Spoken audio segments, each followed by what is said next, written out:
Welcome to the fantasy audiobook. One Piece. My aptitude can be infinitely strengthened and transformed. Chapter 81. Obviously, the world has disappointed Finn again. There are no martial arts secrets or outlines in this world. From Hancock, I learned that the domineering training of Nine Snake Island is just a set of training methods that have been summarized and optimized from generation to generation, combined with the unique medicine of Nine Snake Island. When he heard about the medicine, Finn still had some expectations. After all, he had explored this thing alone for a period of time and was quite fascinated, although it ended up in vain. However, the mysterious knowledge of potions, alchemy, and elixir has long been filled in various novels in his previous life. How can this not make Finn fantasize and think crookedly? Therefore, he has always wanted to dig out the extraordinary information about the year-old medicinal materials that may exist and are still unknown. However, when he learned that the armed color guided by the drug would inhibit the growth potential of his own armed color and even limit the accumulation of armed color, Finn shuddered. This is not okay. The amount of armed color is his life. Isn't it a hooligan to talk about the medicinal properties without dosage? He has always been a person who takes a lot of energy and uses his power to suppress others. If the growth of armament hockey is limited, how can he crush others violently? Armament hockey is the basis of all his combat skills. The opening of the divine body requires armament hockey to protect himself. Finn's consumption of armament hockey is much higher than that of ordinary people. If the amount of armament hockey is less, he will be really finished. He also instantly extinguished his intention to try drugs casually. There was still a sense of relief in his heart. Fortunately, the previous random consumption of medicinal materials did not produce bad effects. Otherwise, he would have wanted to die now. At the same time, he also understood some things about Nine Snake Island. No wonder almost everyone on Nine Snake Island knows armament hockey, but they are not strong. It turns out that because the amount of armament hockey is too small, it can usually only be used on arrows in a small range to increase the power of shooting. No wonder Luffy did not practice armament hockey in Nine Snakes, but Rayleigh taught him. So they were afraid of ruining Luffy, so they specially arranged Rayleigh to teach him, right? After understanding the specific situation, Finn no longer had any thoughts about the armed color inherited from the Nine Snake Island. After all, only the unknown is mysterious, and mystery is attractive. Now that he understands it, it has no attraction to Finn. So, he left his cute pet team to practice, and reluctantly went to the island where Luffy practiced in the original work alone. Once again alone, on the windless belt and the isolated island, Finn suddenly had a feeling of returning to the beginning of the time travel, and this scene was so similar. However, at this time, he had the power to influence the world situation, and it had only been 3 years since he left. Finn was a little emotional, and he felt as if he had been in another world. Standing on the high point of the island, he overlooked the sea below, and his thoughts surged like a tide. This island was supposed to be the place where Luffy practiced his armament hockey, but now it will become the starting point for Finn to pursue his conqueror hockey. Time flies so fast. Finn sighed, looking into the distance, as if he could travel through the tunnel of time and see himself when he first entered this world. However, he knew that he could not stay in his memories forever, and the future was what he really had to face. Finn decided to practice on this island for some time. In this quiet environment, he decided to carefully experience the battle scenes of the strong men he saw on the Drum Island and dig out more secrets of conqueror hockey. However, at this time, an unexpected person did appear here, which surprised Finn. This person was Rayleigh. Because the news that Finn asked the Navy for the permanent pointer of Nine Snake Island was known by Shachi, she was worried that Finn would be unfavorable to this place, and this island had no resistance for Finn. Because he was worried about his hometown, Shachi asked Rayleigh to come and find out what the reason was. Rayleigh still couldn't refuse the old man's request, so this scene happened. Gerent D. Finn, you are so young, Rayleigh said to him with a smile. Finn was also quite surprised to see Rayleigh, but he had always planned to ask Rayleigh for advice, so he had been prepared. This hasty meeting did not catch him off guard. Pluto Rayleigh, Sr. is still strong and healthy. It's really not simple. Oh, it seems that I, an old guy, don't need to introduce myself, ha ha ha. How many people on the sea don't know a legendary figure like you? Rayleigh praised Rayleigh. Finn knew very well that he would ask for advice next. It wouldn't cost him anything to say something nice. The young man is really good at talking. But what is your purpose here? Your current strength makes many people worried. Rayleigh looked at Finn and said meaningfully. Ha ha ha, there is no need to worry. I am not a pirate. You don't need to worry about me burning, killing and robbing. What do you think? Rayleigh was also stunned after hearing Finn's words, and then he thought about it. After a while, he smiled. Indeed, you are not a pirate. Ha ha ha, what an interesting young man. Quote. After a conversation, Finn and Rayleigh were no longer so unfamiliar, and the two gradually began to chat. Seeing this, Finn felt that the time was right, so he wanted to ask about the Conqueror's hockey. But when the words came to his lips, he suddenly found that he didn't know how to start. Should he really ask Rayleigh to help him verify whether he has Conqueror's hockey? Or whether he can help him awaken Conqueror's hockey? This request is obviously against common sense in this world, and it is obviously a bit out of place and a bit maverick. He is not sure, such a request will his behavior remind these strong men of something. After all, there is such a thing as possession in this world, right? Animal-type devil fruits have consciousness, and they can possess bodies. In the original work, Kaido's expression when facing Nico Luffy was as if he mistakenly thought he was possessed. Finn's identity as a time traveler is the biggest secret in his heart. He doesn't want anyone to doubt, be alert, or know about it. Otherwise, it is entirely possible that he will become the world's public enemy. However, his extreme desire for the domineering color made him struggle involuntarily in his heart. Finn was in a dilemma at this time, and he had no idea how to ask about the Conqueror's hockey. Suddenly, an idea came to him, and he thought, maybe he could ask Rayleigh how they found out that they had Conqueror's hockey and used it. Could it be a fake? Angry, narrowed his eyes, shouted, and the Conqueror's hockey came. Finn would not believe this. Senior, I wonder when you and Pirate King Roger awakened the Conqueror's hockey. Can you tell me? The ambition is not small. Conqueror's hockey is not so easy to master, and the qualifications of the king are not just talk, Rayleigh thought in his heart. In fact, we don't know, you don't disbelieve it, the fact is this. In the adventures of exploring the clues of One Piece again and again and in desperate situations, I suddenly had this power. Rayleigh looked at Finn as he said, afraid that he would not believe it, because it was really incredible. Very strange, right, but this is the truth. We understand it as the power of belief, which is why Roger has been chasing One Piece, because this is the source of his power. Rayleigh still patiently told Finn, even if it was hard to believe, but with his identity, there was no need to explain anything else. At this time, Finn was greatly shocked. He looked at Rayleigh's expression, trying to see some truth from it, but obviously, he couldn't. It seems that what Rayleigh said is the truth. The Conqueror's hockey is the product of their beliefs. This is definitely acquired, Finn murmured in his heart. The reason for this certainty is that he himself has analyzed the Conqueror's hockey and reached such a conclusion. And Rayleigh's description coincides with his views, exactly the same. How can this not make him excited? It's like suddenly finding a guiding light in the confused night sky. Finn, breathing a little heavy, because this information is too important to him. Maybe it is useless to others, but for him, it is the evidence of all his speculation. This made his pure speculation about the domineering color rise to the level of factual evidence. Can I feel the domineering color of the senior?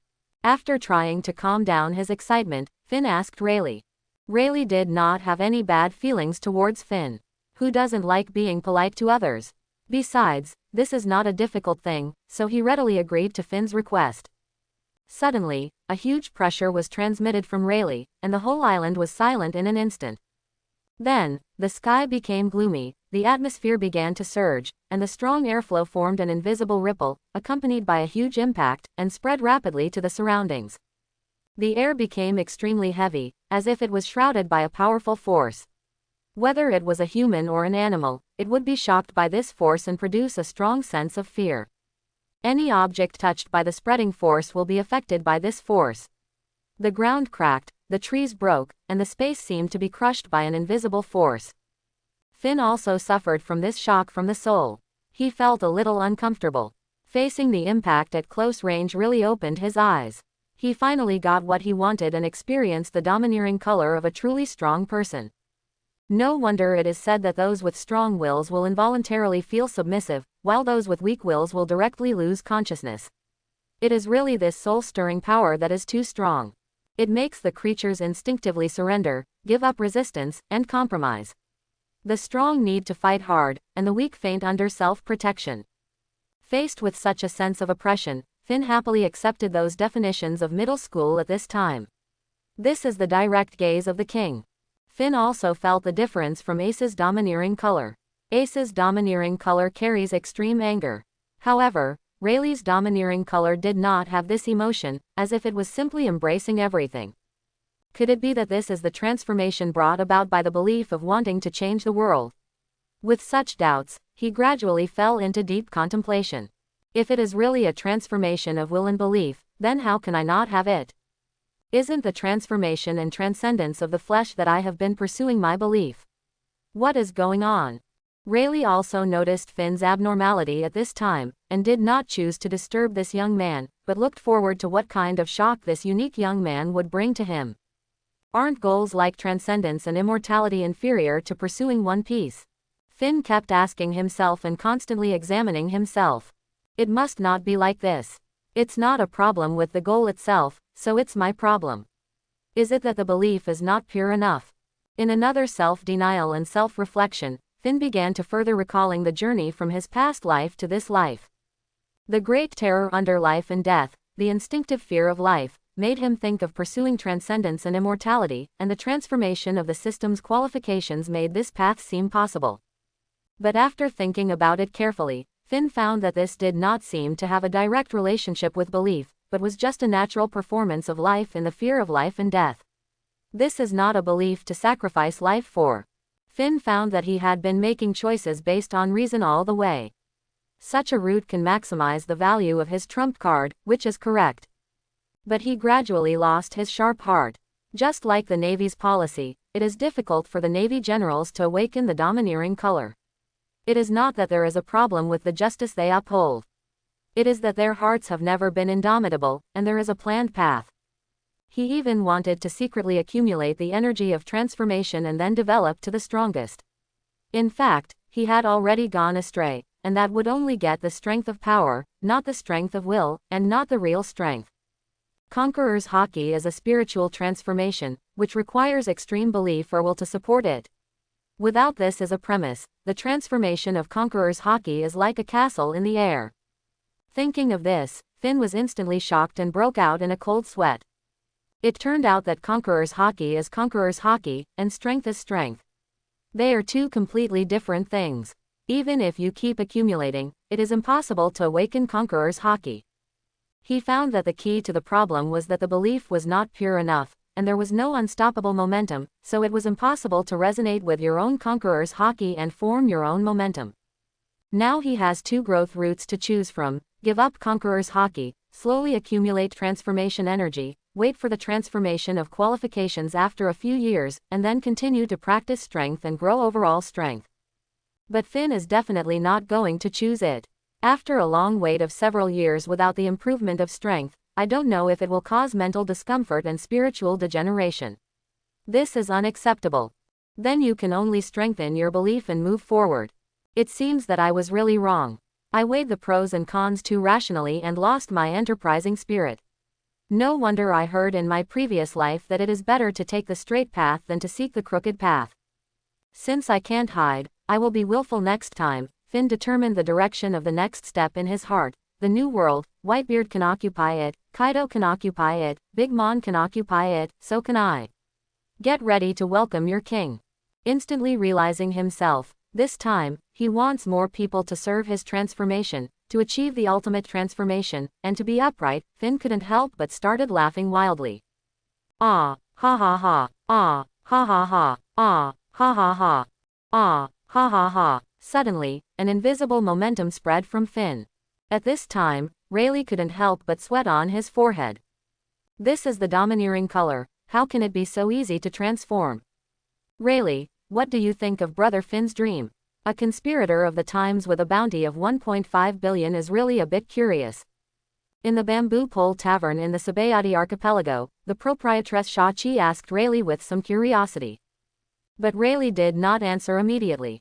Obviously, he was not sure, but he still wanted to describe it as objectively as possible, so he fell into thought for a while. He should be a very ambitious person, arrogant in his heart, and pay attention to doing his own thing, but he is different from the pirates. He has high demands on himself and has his own unique code of conduct.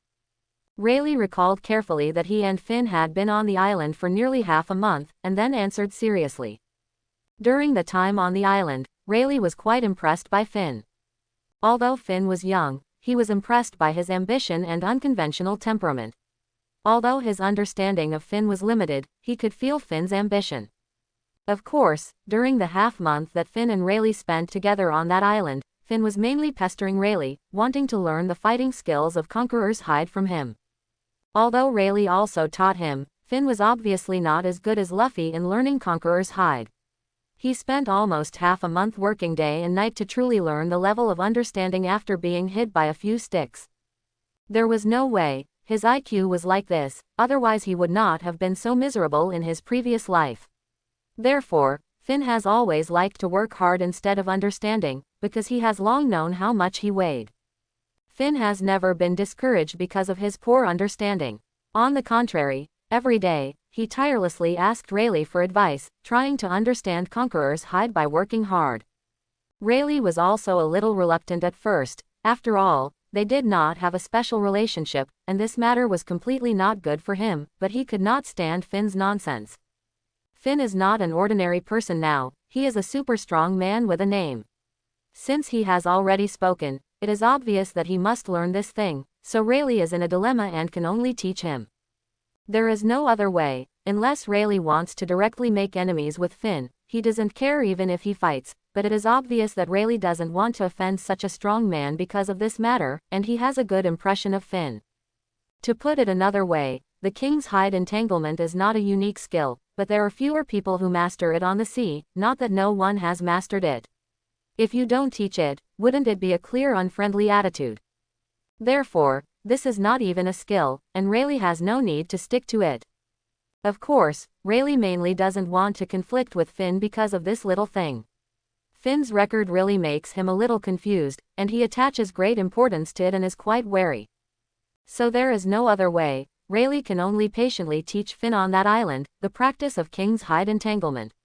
And it was impossible to teach him in a short time, because this thing is a skill that highly combines the mind and the body, which is very difficult. So, just like this, on that small island, the two of them spent half a month together, and gradually, their relationship became more familiar. Finn treated Rayleigh with sincerity and showed considerable respect for him. On the one hand, this respect came from the influence of Rayleigh's upright image in the original work, and on the other hand, it was because Finn had personally experienced Rayleigh's Conqueror's Haki and felt that pure belief. Rayleigh was indeed very concerned about Finn and was willing to teach him about the use of Conqueror's Haki. This further deepened Finn's respect for Rayleigh. In dealing with this legendary figure, Finn showed both admiration and deep respect. Rayleigh also praised Finn very much. During this period, the friendship between the two gradually deepened, and even became a close friend regardless of age. It is also true that hard work pays off. Finn still mastered the entanglement of the Conqueror's Haki. Coincidentally, the talents of the Kung Fu Manatee brothers were also very strong, and they actually learned the use of armament Haki at the same time. They simply practiced armament Haki by imitating the training of the fighters of Nine Snake Island. This surprised Finn and he couldn't help but complain. Who is the protagonist? A group of younger brothers are all gifted, which makes the Captain Finn feel a lot of pressure. Although he complained in his heart, he was still very happy. Finn guessed that the reason might be that animals are born with strong physical fitness. In the original work, there was a Kung Fu Manatee who sailed alone and created the Sea Beast Pirates, and also realized the armament Haki. Finn was still a little curious about whether the Kung Fu Manatee was among his 10 younger brothers, but because they looked exactly the same and difficult to distinguish, so he didn't continue to worry about it. So, after achieving the goal of Nine Snake Island, Finn and his crew took Rayleigh's ship to the Sabayati archipelago. At this time, Finn was strolling around island number 21 of the Sabayati archipelago with his cute pet team. Finn was like the most beautiful scenery on the street, and the two teams of kung fu manatees behind him were even more eye-catching, with countless people looking up. It made countless children's eyes sparkle with stars, wishing they could adopt one home. Of course, this is impossible. These are Finn's crew, how can they be easily given to others? There are also many slave traders and pirates who know the goods. Seeing that these little guys are so popular, they understand a lot of crooked thoughts. However, it is obvious that there are still many people in this industry who pay attention to the news. They recognized Finn at a glance and immediately gave up their unrealistic plans. It's really that Finn is too famous now, and the bounty order has been a sensation recently, just like a traffic star. Coupled with his unique dark red flame cloud and giant-like body, he is so eye-catching and recognizable. That's Gerent D. Finn. It's really him. He's a pirate with a bounty of 1.5 billion. Many people are discussing him in secret. It's really rare to see such a person. As for why Finn came here, it was not a wandering without a purpose, but a clear goal. He learned from Rayleigh that there are slave auctions on islands 1 to 29 in the Sabayati archipelago. This is a classic plot in the novel. There is a great possibility of gaining high-quality younger brothers. How can Finn not be interested? After all, he is going to occupy the territory and conquer the world in the New World next. How can he do without a strong crew? He has been thinking about talents recently. So, Finn took his cute pets and started looking for potential members in the Sabayati archipelago with great expectations. It seems that this is the auction house of this island. Finn stood in front of a tall building, staring at the sign of the building for a long time. "Captain, why don't you go in? Everyone is watching," Wix asked curiously. Finn looked at the sign, as if thinking about something, and didn't answer it immediately. But Finn didn't think about anything. He just wanted others to invite him in. Of course, he wouldn't tell others. He is now a traffic star. If he just walked in by himself and sat in the hall, there were so many people and he would be treated like a monkey. Besides, should he just go in and take a group of younger brothers to grab a seat? How degrading and cheap. He is now a powerful man with status, and he has a group of younger brothers. How can he get a box? So, Finn's days was waiting for the reception of the auction house. Who would have thought that after a long time, there was no one to respond? He couldn't help but give a bad review in his heart. This experience is a bit bad. Therefore, Finn was stuck here for a while.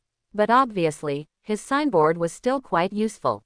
After a while, the person in charge came to entertain him personally. It turned out to be Lord Finn. "I have heard of your name for a long time. Sorry to have kept you waiting. It is an honor to serve you," the person in charge of the auction house, a fat middle-aged man, said to Finn politely. Finn looked at him, nodded, and said lightly, "Take me in to have a look." Okay, please, please," the middle-aged steward said hurriedly, and immediately led Finn into the auction house. Finn directly greeted his younger brothers, followed the middle-aged steward, and walked through the busy hall and entered the interior. The middle-aged steward also discovered this group of kung fu sea cows at this time. For a moment, he was a little confused and didn't know how to entertain this group of special crew members. Finn and his group were taken to the box on the second floor, where they could clearly see the information of the auction items, and the auction had just started. Finn glanced at the crowd in the hall, which was diverse, including pirates, merchants, nobles from various countries, and even celestial dragons. These celestial dragons were not in the box, but sat directly in the front row of the auction hall. Finn couldn't understand why these celestial dragons liked to show off so much. Is it really because they lack something in their hearts that they like to show off? They like to show off their identities so much, are they afraid that people don't know? Finn didn't know what this hobby was. Of course, he didn't know the specific reason, but he couldn't help but complain in his heart. Aren't they afraid of being shot in the back? This was obviously the thinking of Finn's previous life, and he couldn't get used to it for a while. This world has the ability to see and hear, and the reaction speed of a strong physical practitioner is faster than a gun. The group around the celestial dragons was obviously guards, so they were so fearless. Are you really not afraid of death? Definitely not, you must have something to rely on. The auction was in full swing at this time. One by one, the collections were sold at high prices, and people were scrambling to raise the price. There were exquisite guns, sharp swords, and all kinds of strange things from all over the world.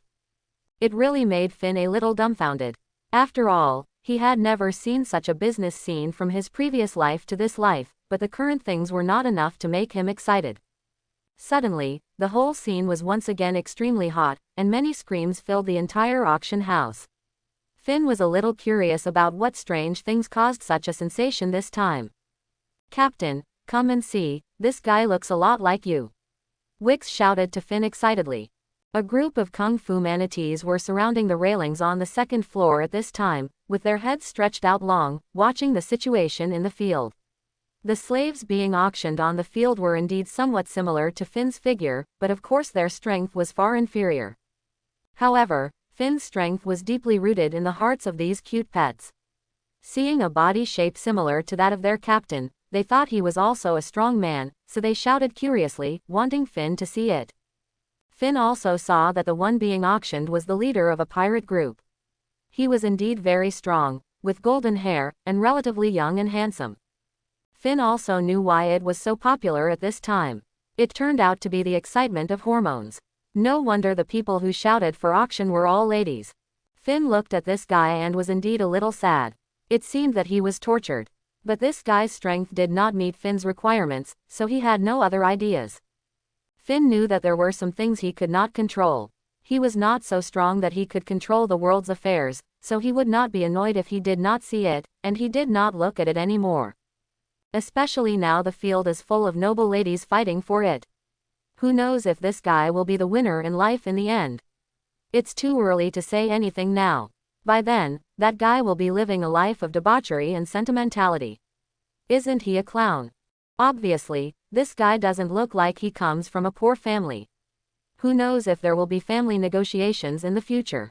Finn didn't take it to heart. Finn could only wish this guy good luck. However, things won't go so smoothly. You like to watch the excitement, right? They don't know yet that the excitement is coming. Because these cute pets are too focused, they are crowded together and look down around the railing. They didn't notice that they have attracted a lot of attention. What kind of animal is that? The celestial dragon Charlos Saint asked curiously to the guard leader CP0 member Spandine. That is a unique species of Alabasta, the kung fu manatee. Spandine answered respectfully to the celestial dragon. Kung fu, manatee. Can it know kung fu? Yes, yes. This animal has strong strength, and its greatest hobby is to compete with others in kung fu. Ah, such an interesting animal. No, I must have it. Go and catch it for me, Charlos Saint said excitedly. Spandine looked at the group of kung fu manatees who were watching with great interest, and shook his head secretly in his heart. He knew that this was not an easy animal to tame, and it was quite aggressive. If the celestial dragons were hurt, he would have to bear the blame. But it was obvious that the curiosity of the celestial dragons had been aroused, which really made him a little embarrassed. Charlos Saint, kung fu manatees are not easy to tame, and they are very powerful. If they hurt you, it would be bad, Spandine persuaded carefully. Ha, you dare to disobey my orders. You bold slave. Charlos Saint was furious. If Finn saw this, he would definitely complain. This celestial dragon is obviously a little neurotic. I don't know why he didn't just lock him up but let him out. Isn't this just disgusting? Spandine had no other options. He knew the celestial dragons very well and knew that once they were interested in something, they would have to get it. He could only bite the bullet and prepare to capture the Kung Fu Sea Cow with his men. As for who the owner of the Kung Fu Sea Cow would be, that was not within his consideration. He did not think that there was anyone in the Sabayati archipelago that the celestial dragons could not afford to offend. So he ordered a few men to protect the celestial dragons on the spot, and took the rest of the people to start the action. All of them shaved, and in an instant, they had already reached the second floor. The fierce momentum clearly showed that they were planning to catch one by one. It is undeniable that these people are all strong men in the CP organization, so they can become the guards of the celestial dragons, so they did not take the Kung Fu Sea Cow's Kung Fu seriously at all. But how could they know that this group of Kung Fu Sea Cows were not raised in the wild, but were taught by someone, and they all knew how to use the armament hockey. Even among the species in the entire world, each one of them was considered powerful. They grew up naturally in Alabasta, and each of them has the combat power level of a major lieutenant in the Navy. Now they have mastered the armed color domineering. Finn feels that they are almost catching up with the level of a captain in the Navy. Facing the attack of Spandine and his gang, the Kung Fu manatees reacted instantly, using the armed color to wrap their arms and directly confronted this group of people. This caught the group of people off guard. They had never thought of this situation. The Kung Fu manatees with armed color made them feel a little messy and shocked. They just felt that it was too incredible. At this time, the group of Kung Fu manatees all looked eager to try. There was no way. Who told them that they liked to find someone to fight the most? This group of people was like poking a hornet's nest. They began to choose their opponents, swing their postures, and couldn't wait to fight. This time it was the turn of these people to be confused. They were thinking about counterattack, right? So brave and so warlike. But this place would not give them time to make up their minds, because Finn had already reacted at this time. There is no way. What just happened was just a moment. When Finn saw someone dared to touch his crew, oh no, cute pet, how could he tolerate this? He couldn't help but complain in his heart, aren't you looking for death by lighting a lantern in the toilet? The domineering color instantly emanated from his body, and the powerful pressure immediately enveloped Spandine and his men. For a moment, it was like being in an ice cellar. No, this is the domineering color. Spanda reacted at this moment and understood instantly that this time he might have hit a wall. After all, the existence of being able to master the domineering color domineering is really rare in this great route.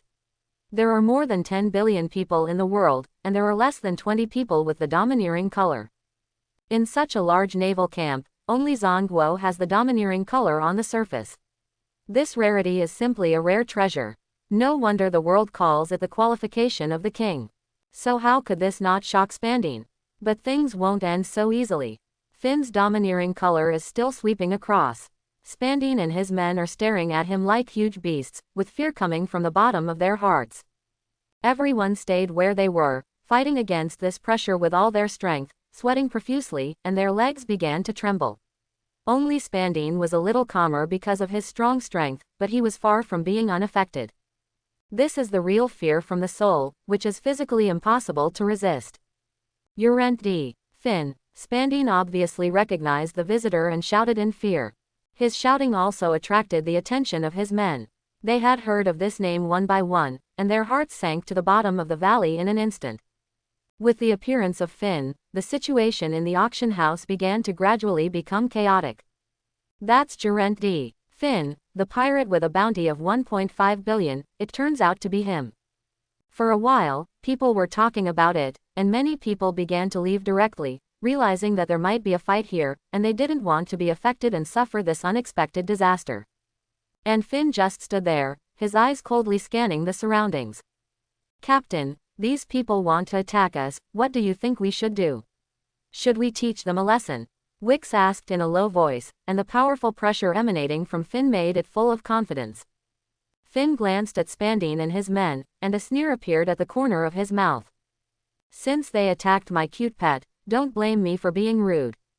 After that, the domineering color was released again, and a stronger sense of oppression surged like a tide. Then he walked towards Spandine step by step, and the atmosphere of the entire auction house seemed to solidify for a while. Spandine's face was pale, and he felt an unprecedented pressure. Although he has some strength, he is no match for Finn. But before Finn decided to do anything, trouble broke out again. Spandine, catch this big guy for me, I want him to be my slave and help me manage my zoo. Caught off guard, Spandine was almost scared to death. His celestial dragon master's actions were simply trying to kill him, and he kept cursing in his heart. He could only pretend to be calm and plan how to end it. But at this time, it was obvious that someone was starting to break down. It was our Finn. These stupid guys actually wanted to make him a slave again. It really made him a little angry. He looked at the celestial dragon Charles Saint coldly, thinking about how to deal with this fool with a problem in his brain.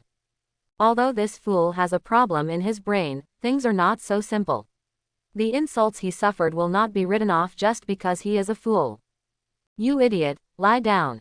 Finn really couldn't think of how to deal with it, and didn't want to get entangled with this fool, so he instantly activated his domineering color and swept towards the celestial dragon. In an instant, the celestial dragon Charlos Saint lay directly on the ground, foaming at the mouth, his face full of fear. Seeing the celestial dragon master fall to the ground, Spandine and his men were almost scared to death at this time, realizing that something big was going to happen. Under the pressure of life and death, their fear of Finn's domineering color was reduced a lot, and they began to prepare to attack Finn. They knew that Finn was very powerful, but under the current circumstances, they were no longer allowed to hesitate. They had to launch an attack and show enough attitude. Otherwise, if the master fell to the ground and they were indifferent, they would be executed, and the consequences were unimaginable. If they took action, they could still have a glimmer of hope, which was completely a life-saving move. So they all had no scruples and attacked Finn with all their strength. Spandine and his gang were no match for Finn. Finn had no intention of holding back against this group of people, who were all helping the tyrants. Of course, he had no intention of fighting alone, and he also wanted to train his cute pet team. So, with a wave of his hand, he commanded everyone to attack. Finn naturally faced Spandine, with his armed color and domineering color entangled. Maximum equivalent, cannon punch. In an instant, Spandine was directly knocked away, like a cannonball, flying out at a high speed. In just a few breaths, he didn't know where he flew to. At this time, Spandine was of course not just knocked away. He was also knocked unconscious by the domineering color entangled attack in an instant. Only he knew the specific injury, but it was definitely not good. At this time, the other CP members were all like bereaved parents, and their hearts sank to the bottom of the valley. Fortunately, Finn did not continue to choose to attack others, just helping his little brother to stand on the platform and scavenge. Maybe the pressure brought by Finn was too great. This group of people seemed to have completely lost their fighting spirit. Soon, they were knocked to the ground by Kung Fu Si Cow. The speed of falling to the ground was so fast that Finn couldn't help but wonder if it was a fake match. As all the people fell to the ground, the Kung Fu Si Cow team won a great victory and did not continue to attack the bottom personnel. They still had some martial ethics. Each one seemed extremely excited and jumped happily towards Finn. Obviously, the victory in the first battle boosted morale. However, at this time, a yellow light suddenly flashed in the sky, and a figure appeared. It was the Admiral Kizaru of the Navy. Because of Finn's appearance, Zongguo was really worried. He knew what kind of scumbags there were in the Sabayati archipelago. In order to prevent accidents, he specially asked Kizaru to come to maintain order. Kizaru also worked non-stop, but unexpectedly, he was still a step late. He had just arrived and took over another mess. He looked around, thinking with his feet, and knew that it must be the celestial dragon Charlos Saint who asked for it. For a moment, his face fell a little. He was really tired, but he still greeted Finn first. After all, they were old acquaintances, although each time the memories were not so good. Yo yo yo, brother Finn, see you again. Kizaru still greeted in the standard way, but his lips were barely raised. Obviously he was not in a good mood at the moment. He was not interested in such thankless work at all, just doing business, thinking about finishing it quickly, and going back to fish. He was just a worker who got a salary. If he really wanted him to fight Finn for a salary, wouldn't that be a huge loss? How could he do such a stupid thing? What about the celestial dragons? Do you think he really cares? What does it have to do with him? He doesn't have the loyal slave mentality. He is not a subordinate of the celestial dragons who can come and go at will. However, thinking of the special nature of the Sabayati archipelago, he remained patient. After all, it was their plan for the celestial dragons to show off. I didn't expect that this group of people would be so blind. What are the CP personnel for? They actually provoked Finn. Isn't this just making him uncomfortable? Finn saw that the person coming was his old acquaintance Kizaru. He had communicated with him about Ace before, and even earlier about the celestial dragons. He was familiar with him, so he stopped. General, it's been a long time since we last met. I miss you so much. Finn also smiled and greeted Kizaru. Kizaru curled his lips unnaturally, complaining in his heart that nothing good would happen if he met you, so it's better not to miss you. Every time I see you, it's like I've been unlucky for 8 lifetimes, and there's never a good ending. But although he thought so in his heart, he still had to do the surface work. Brother Finn, I don't know what you are doing in the Sabayati archipelago. Our navy is not at all relieved when you are here. Ha ha ha, I am just going to the New World to see the world, but unfortunately I don't have a boat and don't know how to get there. Otherwise, you can give me one. Finn joked. Yo, that's terrible. Is this asking for it or robbing it? Ha ha ha, borrowing, can it be called robbing for a cultured person? Kizaru looked at Finn, and was speechless for a while at this shameless rhetoric, not knowing what to say. However, Kizaru was really hesitant, thinking in his heart, why not give him a boat, send the plague god away as soon as possible, and out of sight, out of mind. He won't really give me a boat, will he? Seeing Kizaru thinking seriously, Finn couldn't help thinking in his heart. He was not calm enough immediately. He just wanted to talk nonsense and joke with Kizaru. After all, Kizaru's salty fish personality was still very much to his taste, and he was also happy to be with this kind of personality joking. If Kizaru really gave him a boat, would he go or not? And how would he drive it? He didn't know how to do it. He was still thinking about recruiting soldiers in the Sabayati archipelago, the only way to the New World. If he left directly, wouldn't he really have to rely on his cute pet squad in the New World? Isn't this still a commander without troops? How can this work? Finn thought to himself, so he planned to change the subject immediately. General, the behavior of the celestial dragons in Sabayati was intentional, right? The celestial dragons are swaggering in the Sabayati archipelago, arrogant and lawless. Finn reminded. At this moment, Kizaru was a little stunned and didn't know how to answer. He thought to himself, this guy is too sensitive, and he saw it all. Finn, seeing this, knew that the celestial dragons in the Sabayati archipelago were deliberately arranged. It was a trap for these young and energetic pirates who wanted to go to the New World. As long as the pirates are disrespectful to the celestial dragons, the navy can legitimately send troops and make large-scale arrests. This will not intensify the pirates' hatred of the navy. The pirates in the New World will have nothing to say. After all, there are reasons for the incident. Thus, the number of pirates going to the New World can be controlled, and the cost is almost nothing. But this time, the performance was messed up, and Finn happened to be provoked. It was really a matter of time and fate. Brother Finn, you should go to the New World as soon as possible. As for the ship, we will not provide it. I believe you can solve it yourself. Kizaru thought about it and said to Finn. Originally, according to his personality, it is not impossible to provide a ship and send this disaster away, but it is not something he can decide alone. Finn is the only one here. If he is given a ship, how can he drive it away? He has to arrange a team of people to serve him, right? This is obviously not something that can be done. If it is done, the navy will be embarrassed. Besides, compromising with pirates is a serious matter. Although he doesn't care, he still doesn't want to get into trouble. So, he can only talk nonsense and want Finn to leave Sabayati archipelago as soon as possible and go to the New World. Finn is not calm. He insulted me and wanted to get away with it so easily. How can this be a good thing? Besides, he wants to build his makeshift team here, how can he leave so quickly? Finn pointed to the celestial dragon and his men lying on the ground, and said to Kizaru with a smile. I wonder how you plan to deal with it, brother. Not long after Kizaru left, his men brought the navy's unique devil fruit illustration. That's right, this is the result of Finn's negotiation, the devil fruit illustration, in exchange for the incident being written off. As for why the celestial dragons were injured and the navy did nothing, isn't it because Finn is too strong? As for why Finn needs the devil fruit illustration, is it because he wants to eat devil fruits? Of course not, he just wants to find a suitable devil fruit for his cute pet squad. Although Kung Fu Manatee has a relatively strong strength compared to ordinary people, Finn thinks it is not enough and lacks a bit of meaning. After all, his current strength is only at the peak level, and such strength is difficult to help him in a short time. Therefore, Finn has been thinking about how to quickly help him improve his strength. After thinking about it, what else can he do on the sea? Isn't it just devil fruits?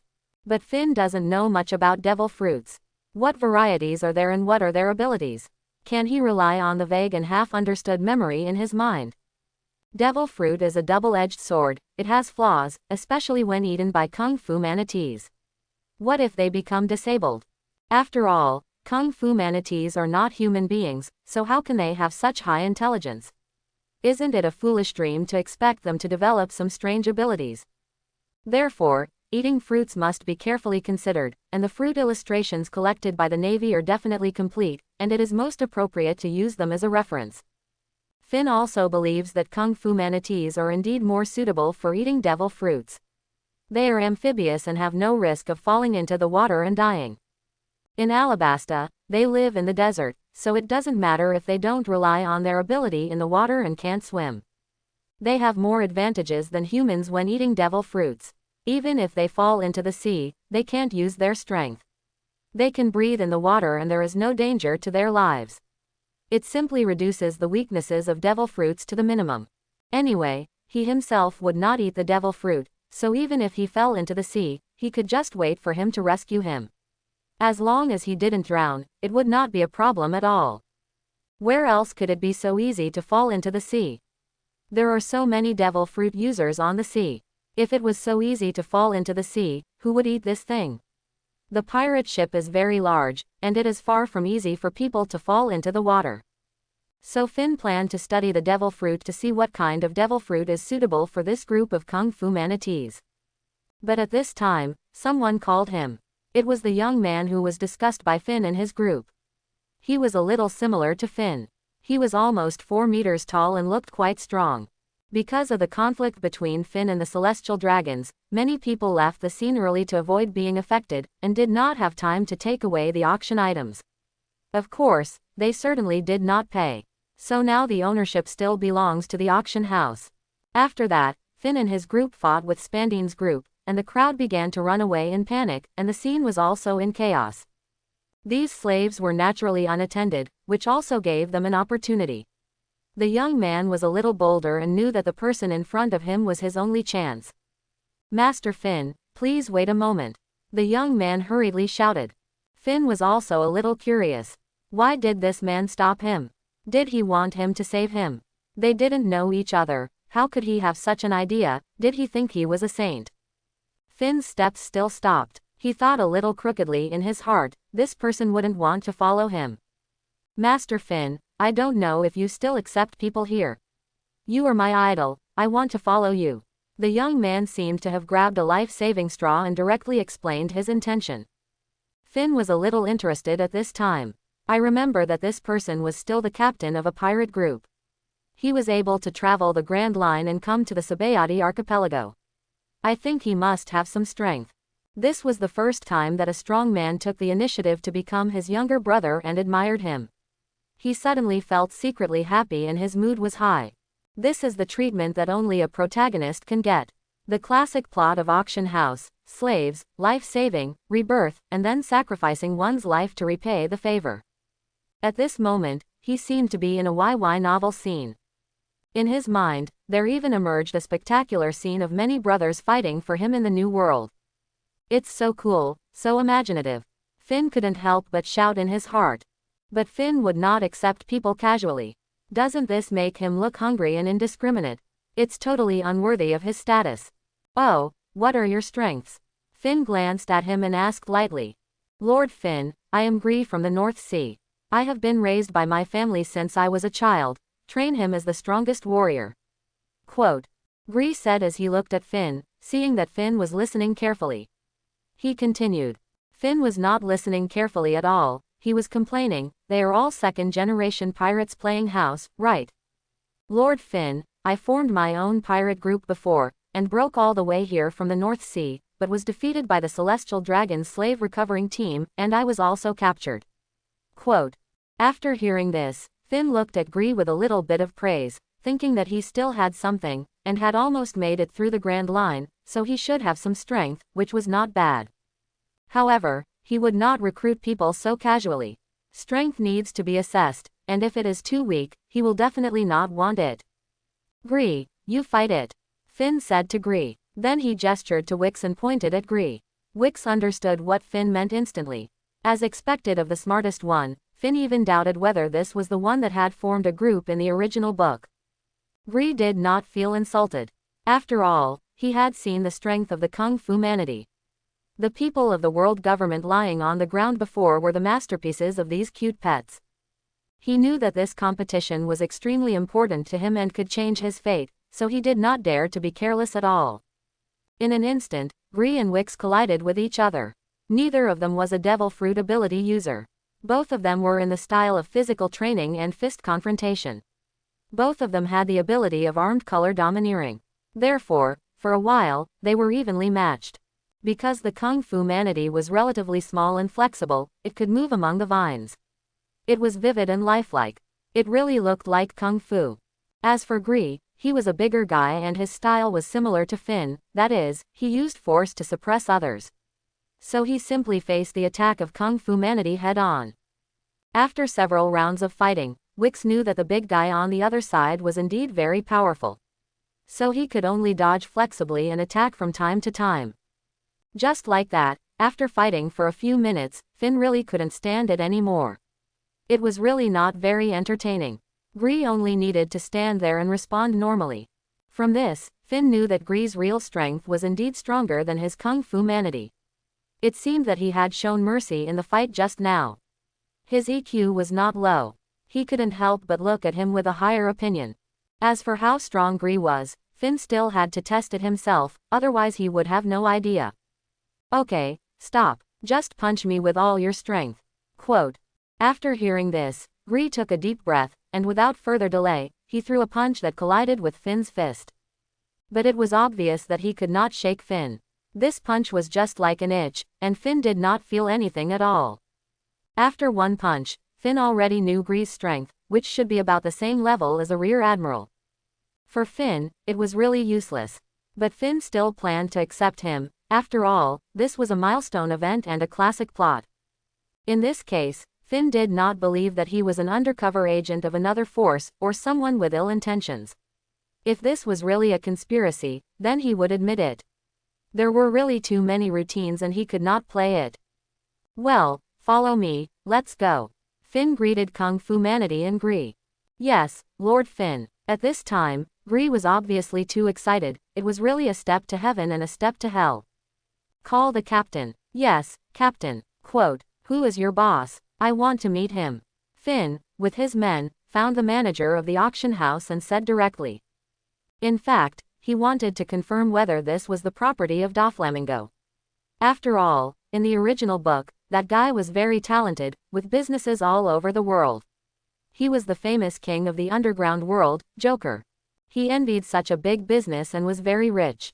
He recently decided to go to the New World to build a territory and recruit soldiers. How could he start without money? It was really hard for him. He didn't expect that after traveling through time, he would still have to worry about money. Now he doesn't have much money. All he has is earned from the East China Sea arena. He is just living off his savings. He won't be like a pirate, eating a free meal and grabbing what he wants. This will make him feel uncomfortable. Others do business without provoking him. If they really do that, wouldn't it be bullying the weak? It will definitely be a loss of moral integrity. If it is really Doflamingo's business, he will take advantage of it and rob Doflamingo's wealth to help his own poverty. He feels at ease taking the wealth that comes from illegal sources. After all, treasures are obtained by those who are destined to get them. Some people say that everyone is a pirate, so you can rob. Then who to rob? Pirates, caravans, who is carrying a lot of cash everywhere, and do pirates really save money? How can he get rid of a lot of supplies and where can he exchange money? Rob a shop. Others' cash flow is only a few dollars, and more is the World Bank flow, which is safe.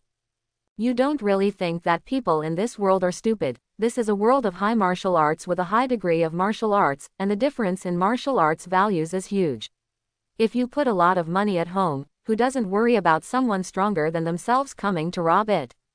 Besides, he really couldn't do this. It was completely against his original intention. After all, he was a person with higher education. So, after thinking about it, it was most reliable to ask Doflamingo for help directly. Anyway, it was all illegal and unscrupulous money, and he had no guilt at all. He also believed that as long as he didn't go too far, the other party would give this face. Master Finn, this is the property of Shichibukai Don Quixote da Flamingo. The steward saw that Finn didn't give face to the celestial dragons, so Finn told the truth about everything he asked. Knowing that it was indeed Doflamingo's property, Finn instantly became energetic and thought about how to extort money. He was so strong, but he had no money. This was unacceptable. This was definitely not right. It was the world that was wrong, and he wanted to correct this mistake. Help me connect with Doflamingo, Finn said to the steward. Hiya, your rentee. Finn, you are so famous. I heard from my subordinates that you contacted me. I wonder how I can help you. Hiya, hiya, hiya. A haughty laugh came out of the Den Den Mushi. With such high recognition, Finn confirmed that it was Doflamingo.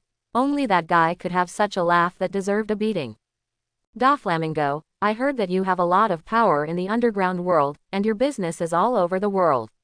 Such a big industry is really not simple, and it is really enviable. Finn said to the Den Den Mushi lightly. It seems that you have asked about me. I wonder what I want to do. Someone like you should not come to me to chat. Doflamingo was a little alert in an instant. There is no way. If you meet someone who brags about being rich right away, how can you not be alert? Isn't it obvious that he wants to get some benefits from him? He's not stupid, how could he not hear it? Ha ha ha, I just happened to come to your territory, and some accidents happened. I'd like to get to know you by the way. You shouldn't mind such abruptness, right? Hey hey hey hey hey. It's an honor. I wonder how I can serve you. Doflamingo on the side of Den Den Mushi didn't believe a word of it at this time. They didn't have any friendship. He didn't think that a strong man like Finn would take the initiative to make friends with him without some calculations. If you are nice to someone without any reason, you are either a traitor or a thief. He has been in the underground world for so long, but he knows it very well. Hearing Doflamingo's politeness, Finn knew that this guy has become more and more like a businessman. When doing things, he knows how to weigh the pros and cons. He knew that as long as he didn't push too far, it should be okay to ask for money. Doflamingo, I do have something I want to ask you for help. I want you to help me find a devil fruit. Oh, I don't know what devil fruit it is that makes a strong man like you covet it. But you have to be clear, if the devil fruit is eaten, it will be gone. The other end of the phone asked in confusion. Well, I know very well, I want to find a devil fruit that can make animals understand human language. I don't know if there is such a devil fruit, but I just want to give it a try. At this time, Doflamingo was really speechless. You are used to being a hands-off shopkeeper, right? You like to hand over all the difficult problems to others, right? I am not your subordinate. Of course, he is a businessman, so he must maintain a friendly attitude on the surface. Besides, how to operate is up to him. So he didn't take it seriously and agreed to it in a friendly manner. However, there is no guarantee that there will be a result. Finn also knows that such things are completely a matter of luck, and he knows that this is the only way, otherwise it will be unreasonable, and he will have to ask for money next. However, I heard that you have a lot of devil fruits there. I wonder if there are any suitable for my Kung Fu Si cow. Hearing this, Doflamingo became interested again. After all, it would be good if Finn could maintain a trading relationship. This is a strong man who can completely defeat a Kainu. As an undercover in the Navy, how could he not know Finn's combat power? Even if the Navy tried to cover it up, he knew it. That's why he was so patient with Finn. Otherwise, anyone could talk to him directly. He is the king of a country, a former celestial dragon, and he doesn't care about face or status. I don't know what is appropriate. You know, this thing depends on the person. You are using it on Kung Fu Manity. Isn't this embarrassing for me? Doflamingo said with some embarrassment at this time. Finn thought about it and realized that it was true, so he didn't plan to embarrass Doflamingo anymore. He just said that he would let him see the devil fruit first in the future. Doflamingo also accepted it happily at this time. After all, Finn didn't make it difficult for him. In a normal transaction, he certainly wouldn't deliberately offend Finn. But what are you going to trade? Doflamingo asked with a smile. You should also know that on the sea, power is everything, so I don't need to say more about the weight of the devil fruit. Hey. My friendship, Finn said seriously. The air seemed to freeze instantly. It was really Finn's behavior that was almost robbery that opened their eyes. At this time, not only Doflamingo on the other end of Den Den Mushi was stunned, but also Gree and the manager of the auction house were dumbfounded. Isn't this robbery? They stared at Finn with some curiosity, and almost asked, how did you do it so naturally? Of course, even if Finn heard it, he would not pay attention to them at this moment. Instead, he would say in his heart, how can you understand the way the boss acts, Why did Finn do this? He really had no money in his pocket and was a little panicked. He has gradually adapted to this world now, and he has understood a lot of truths along the way. Finn is now very clear that rules are made by strength. Strength is the capital. Since he has the capital, he can make rules, so what's wrong with face recognition? No wonder people say that reading thousands of books and traveling thousands of miles, you learn really fast. So, Finn gradually developed the habit of this catchphrase. Anyway, as long as he is not embarrassed, it is others who are embarrassed. He didn't say this to everyone, but it depends on the situation. However, when he said this, it meant that he was very sure that the other party would buy it. He went to Doflamingo because he was really rich, and it was not an exaggeration to say that he was rich. Another reason was that in Finn's impression, this guy believed that strength was justice. In the original book, he was very afraid of Kaido. Since he believed that strength was justice, it didn't mean that Finn had justice. Since he had justice, it was not too much for him to ask Doflamingo for help. Doflamingo on the other end of the Den Den Mushi was stunned for a moment, and soon his devilish laughter came again. Hey hey hey hey hey. It's really interesting, hey hey hey hey hey. Then I'll accept your friendship. After the final negotiation, Finn finally borrowed 300 million Baileys from Doflamingo. Of course, it was a loan that could not be repaid, and both parties knew it well. Doflamingo is worthy of being a man who has made such a big career. Since he knew that such a deal had been acknowledged, he was just open and generous to deepen the relationship between the two parties, so he was very straightforward. This not only made Finn look at him more highly, no wonder this guy could go from being an abandoned child of the celestial dragons to the current king of a country and the king of the underground world. He really has some great courage, no wonder he has a domineering color. Although in the original work, this guy's means are a bit cruel, but Finn will not judge a person's good or bad according to the original work. After all, who has achieved great things without some means? However, Finn's biggest regret at this time was that he felt that he had borrowed too little. It seemed that the other party didn't take this little money seriously, which made him envious and jealous again. Isn't this the bad nature of human beings? They like to climb up, get more and more, and are never satisfied. Alas, it seems that our Finn is no exception. He even began to think about it in his heart. He would continue to look for Doflamingo for this good thing next time. This is the rhythm of blackmail. Does he really want to carry forward the theory of his previous life here? The one who owes money is the master, and the one who can owe money is the master among masters. Leaving the auction house and walking on the street, Gree admired, Captain, you are so amazing. It was really Finn's operation that refreshed his cognition. How could he not know Doflamingo, the famous 7 warlords of the sea? Finn just smiled and didn't say anything, because he knew very well that it was unnecessary to speak at this moment, and that he would be cool in front of his younger brother if he didn't speak. He finally understood why Shanks liked this so much.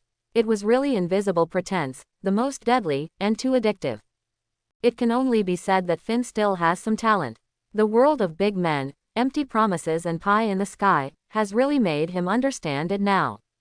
However, on the way, Finn felt that Gree seemed to have something to say, but was a little embarrassed to speak, and looked like he was hesitant to speak, with a heavy heart. Finn understood that Gree might want his help with something, but he had just joined the group, so he might be embarrassed to speak. In a silent atmosphere, Finn took the initiative to break the silence. Gree, you seem to have something to say. Gree heard Finn's words, his expression was a little complicated, and he was hesitant to speak. What's wrong with you being so nagging? Say it, Finn said, a little unhappy when he saw this. Finn actually had some guesses, and it was probably because of his partner. He was unfamiliar with the Sabayati archipelago and was captured. What complicated cause and effect could there be? It must be that his former subordinates were also captured, and now he is a little worried. Grizzle paused, and then began to tell his troubles. Not surprisingly, it was just as Finn guessed, and he wanted to save him's partner, but he can't do anything. But he just joined, and he was a little embarrassed to bother Finn.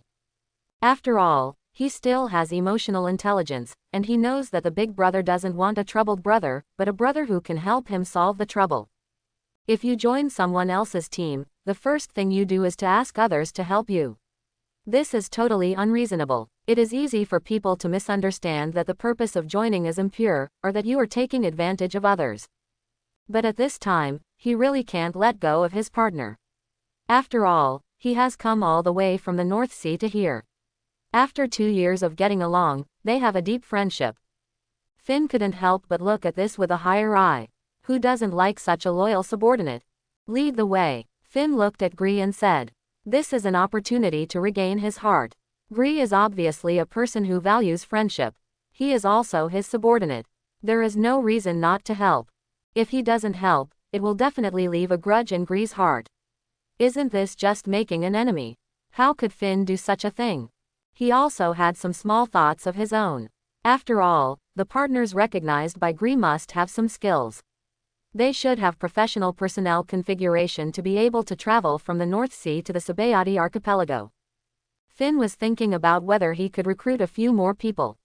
Even if he didn't recruit them to his own team, if the people were reliable, it would be good as an affiliated pirate group, just like the Whitebeard group.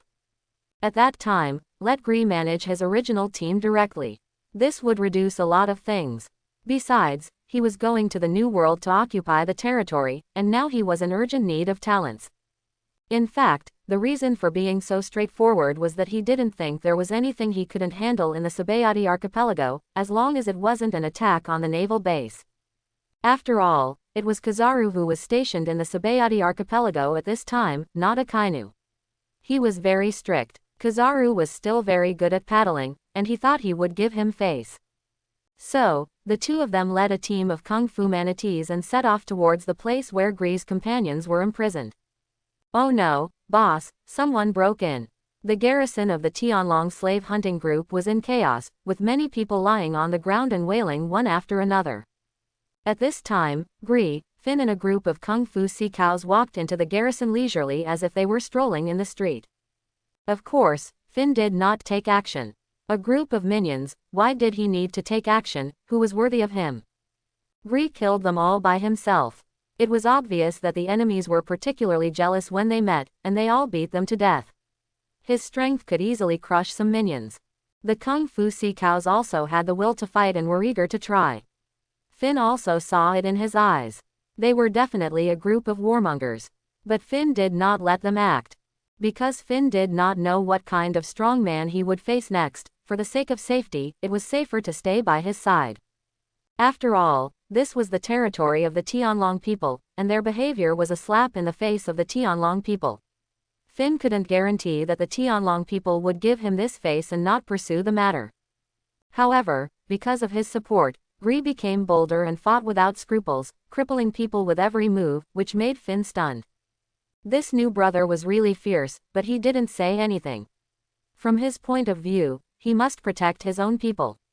Besides, he didn't know what Gree had experienced, so it was good to vent. No matter what kind of masters the Tianlong people sent next, he would be able to handle it. He didn't believe that this incident would really turn into a deadly situation with him. Stop, who are you? Don't you know whose territory this is? At this time, a tall and slightly fat middle-aged man shouted at Gree.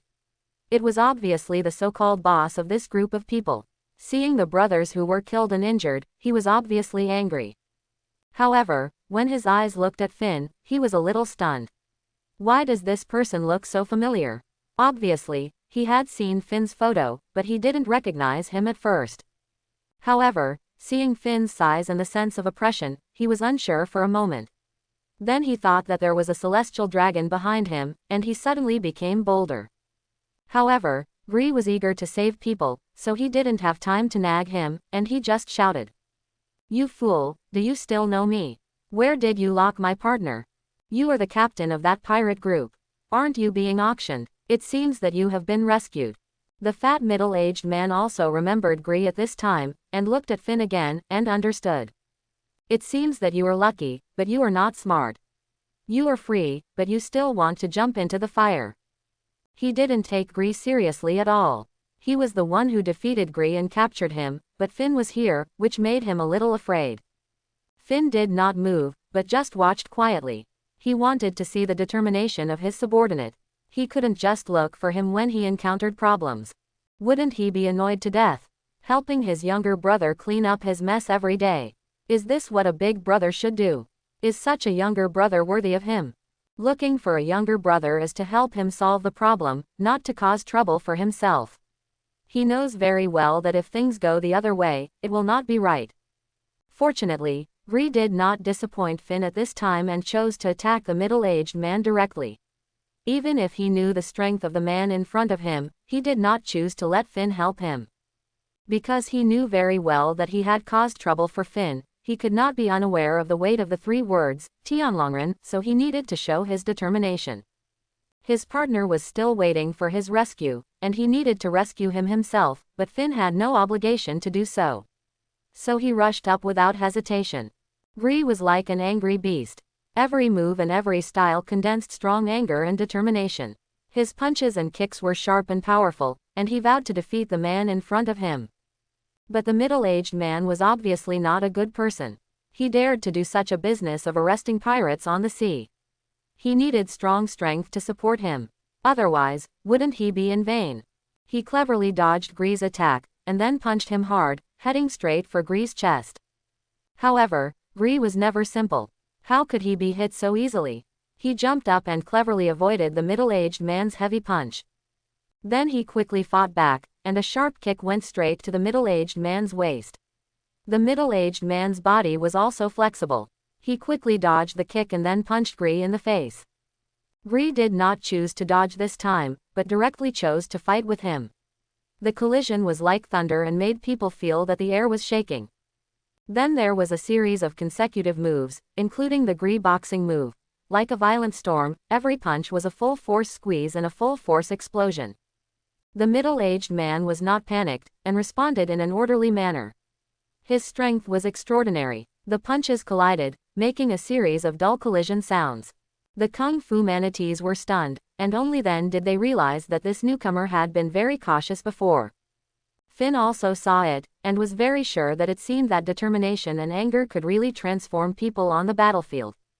How could he not see that there was a gap in the basic strength of the two on paper, but they were still fighting hard, which showed how strong Gree's determination was. At the same time, the middle-aged man was not a pushover after a long battle. After dodging, he took out the knife next to him. Obviously, he was still a swordsman. Seeing this, Finn was worried about Gree. He was a little unsure whether Gree could cope with it, but Gree did not ask him for help, and still wanted to defeat the strong enemy by himself. The middle-aged man slashed fiercely with a knife, and Gree also rapped his fist with the color of armed color to fight against him. The fist and the knife collided fiercely, sparks flew, and the atmosphere on the field became tense. Gree endured the pain and retreated. He took a deep breath and regained his composure. This blow did not discourage him, but instead inspired him to fight more strongly. "Boss, do you want us to help?" Wix in Kung Fu Manatee asked anxiously. Finn shook his head and signaled them to wait and see. This is a test for Gree to see if he can rise in adversity. After several collisions, Gree took the initiative to attack. He cleverly avoided the middle-aged man's slash, and then suddenly exerted force, and a powerful sweeping kick knocked the middle-aged man away, and the middle-aged man fell heavily to the ground. But things didn't end so easily. The middle-aged man quickly turned over, spitting saliva, mixed with a trace of blood, and obviously suffered a little loss. Gree stood there, sweat dripping down, then took a deep breath and prepared to continue fighting. But Finn stood up at this time. Gree had indeed proved his determination. He could not lose the game of weak against strong, and Finn recognized it. He didn't come here to watch them fight until the end of time. If they continued to fight like this, it was obvious that there would be no results for a while. Besides, if reinforcements came later, it would be a big trouble. Although he didn't think that the celestial dragons could do anything to him, it was obviously not a rational behavior to make enemies everywhere.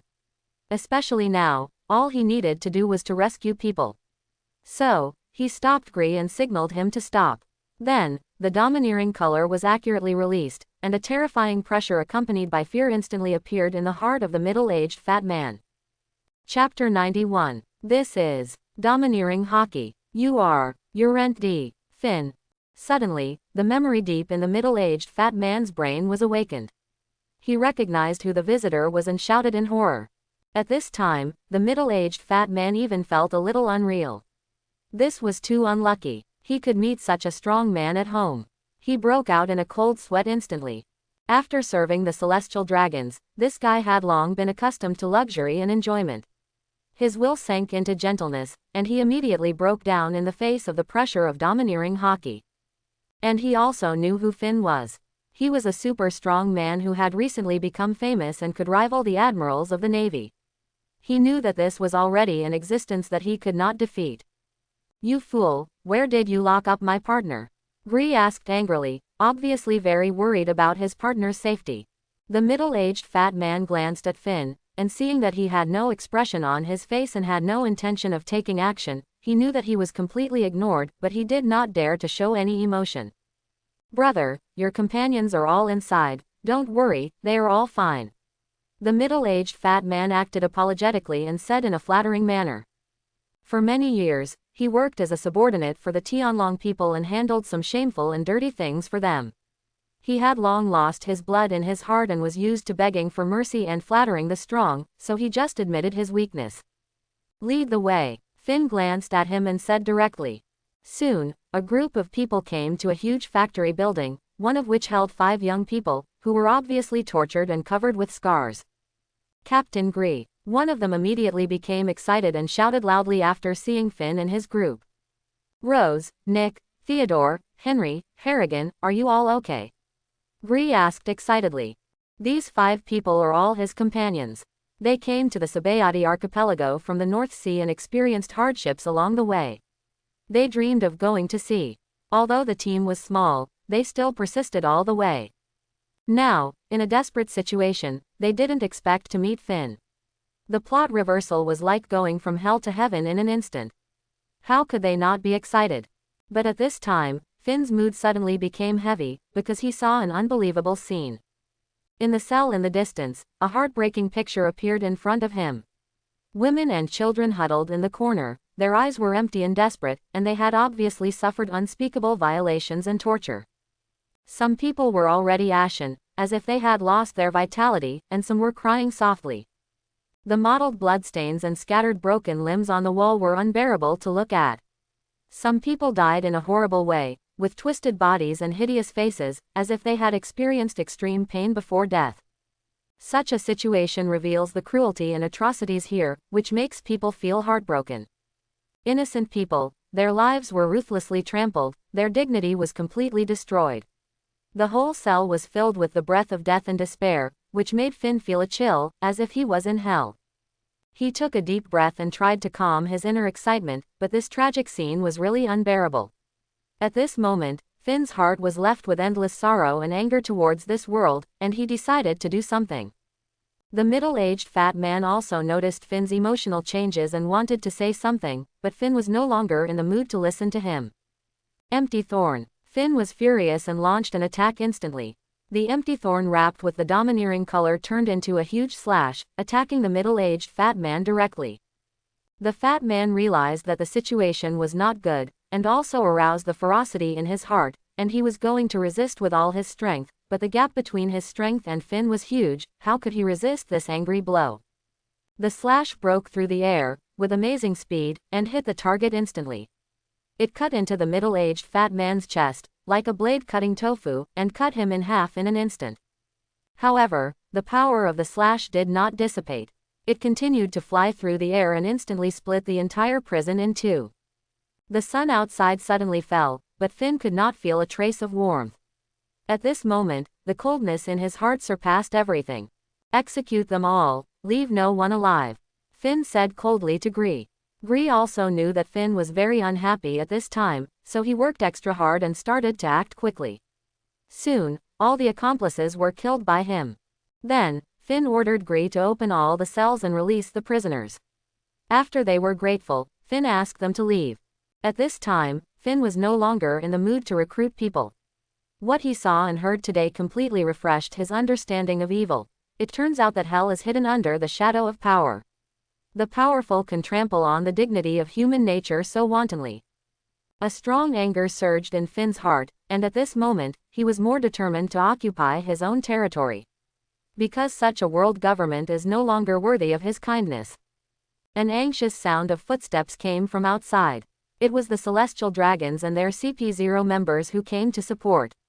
The leading Celestial Dragons wore medieval armor, while their CP0s were neatly dressed in suits and leather shoes. Finn narrowed his eyes and swept his eyes coldly over the Celestial Dragons and CP0 members. The whole atmosphere became tense in an instant, and an invisible sense of oppression filled the air. This seems to be your territory, and you actually let these people be so lawless. Finn questioned the Celestial Dragons coldly. You're Finn, you not only stunned Charlo's Saint, but also attacked my industry. It seems that you have no respect for us Celestial Dragons. The Celestial Dragon also stared at Finn angrily. It seems that you are the culprit of all this. Finn's eyes were cold and his tone was full of anger. Just a bunch of low-class people, and you are the same. Do you think you can do whatever you want after defeating Akainu? Akainu is just a dog of ours. Remember, I am the captain of the Knights of God, Zaherman Saint. Dead man, not worthy of my memory. Finn said angrily. God Martial Body, 3 Styles Fallen Angel. Finn instantly entered the 3-style transformation. Obviously furious, he wanted to kill the culprit and calm his inner anger. At this moment, no matter whether he was a celestial dragon or a terrestrial dragon, anyone who dared to make him so unhappy should die. Such cruel behavior is outrageous. The tragic experience of hundreds of people made him unable to remain calm and filled with anger. Finn doesn't like bullying the weak because he knows the hardships of the weak. He himself was once a weak person, but he is glad to live with dignity. In this world, it is really not easy for ordinary people. Not only do they have to face natural disasters, but they must also be vigilant against man-made disasters and avoid the aftermath of the battle between the strong. So many people are full of despair, even a heart of stone will be melted. But these people, not even a little bit touched, really have no humanity. He can no longer sit idly by, and his anger is burning. Such people are simply not worthy of being human, nor worthy of living. The impact of the domineering color is continuously released, sweeping around with him as the center, and then rushing straight into the sky. The Celestial Dragons and CP0 both felt this pressure, but as the captain of the Knights of God, Zaherman Saint was obviously powerful and not inferior to the generals. The impact was not great, but the CP0 members faced fear directly, and their strength was greatly reduced. Finn stared coldly at Zaherman Saint and a group of CP0 members. His wings vibrated, and in an instant, he was in front of the enemy like lightning. Cannon fist, cannon fist, cannon fist. He whistled past like a gust of wind, and the CP0 people could not dodge and could only bear it. However, these people seemed too naive and tried to use iron blocks to block Finn's cannon fist wrapped with armed color and domineering color. This was a huge force of 80,000 pounds plus the sprint speed of the fallen angel, and it was also wrapped with 2-color domineering. The iron block was like a layer of thin paper and broke instantly. Under the huge force, not only people, but even the ground could not bear it, and it cracked one after another, as if it was about to collapse. Those CP0 seemed small and powerless in front of this force, and felt the helplessness of ordinary people facing death. Before Zaherman Saint could stop it, the CP0 members fell to the ground one after another, and their lives and deaths were unknown. It's actually the Conqueror's hockey entanglement. He thought he had a very comprehensive grasp of Finn's intelligence, but now he found that his opponent actually had the ability of Conqueror's hockey entanglement. He wondered in his heart, did he not go all out when fighting Akainu? Looking at these subordinates who were not to be underestimated, they were so vulnerable in front of Finn, and they fell one after another in a short time before he could rescue them. An ominous premonition rose in Zaherman Sheng's heart.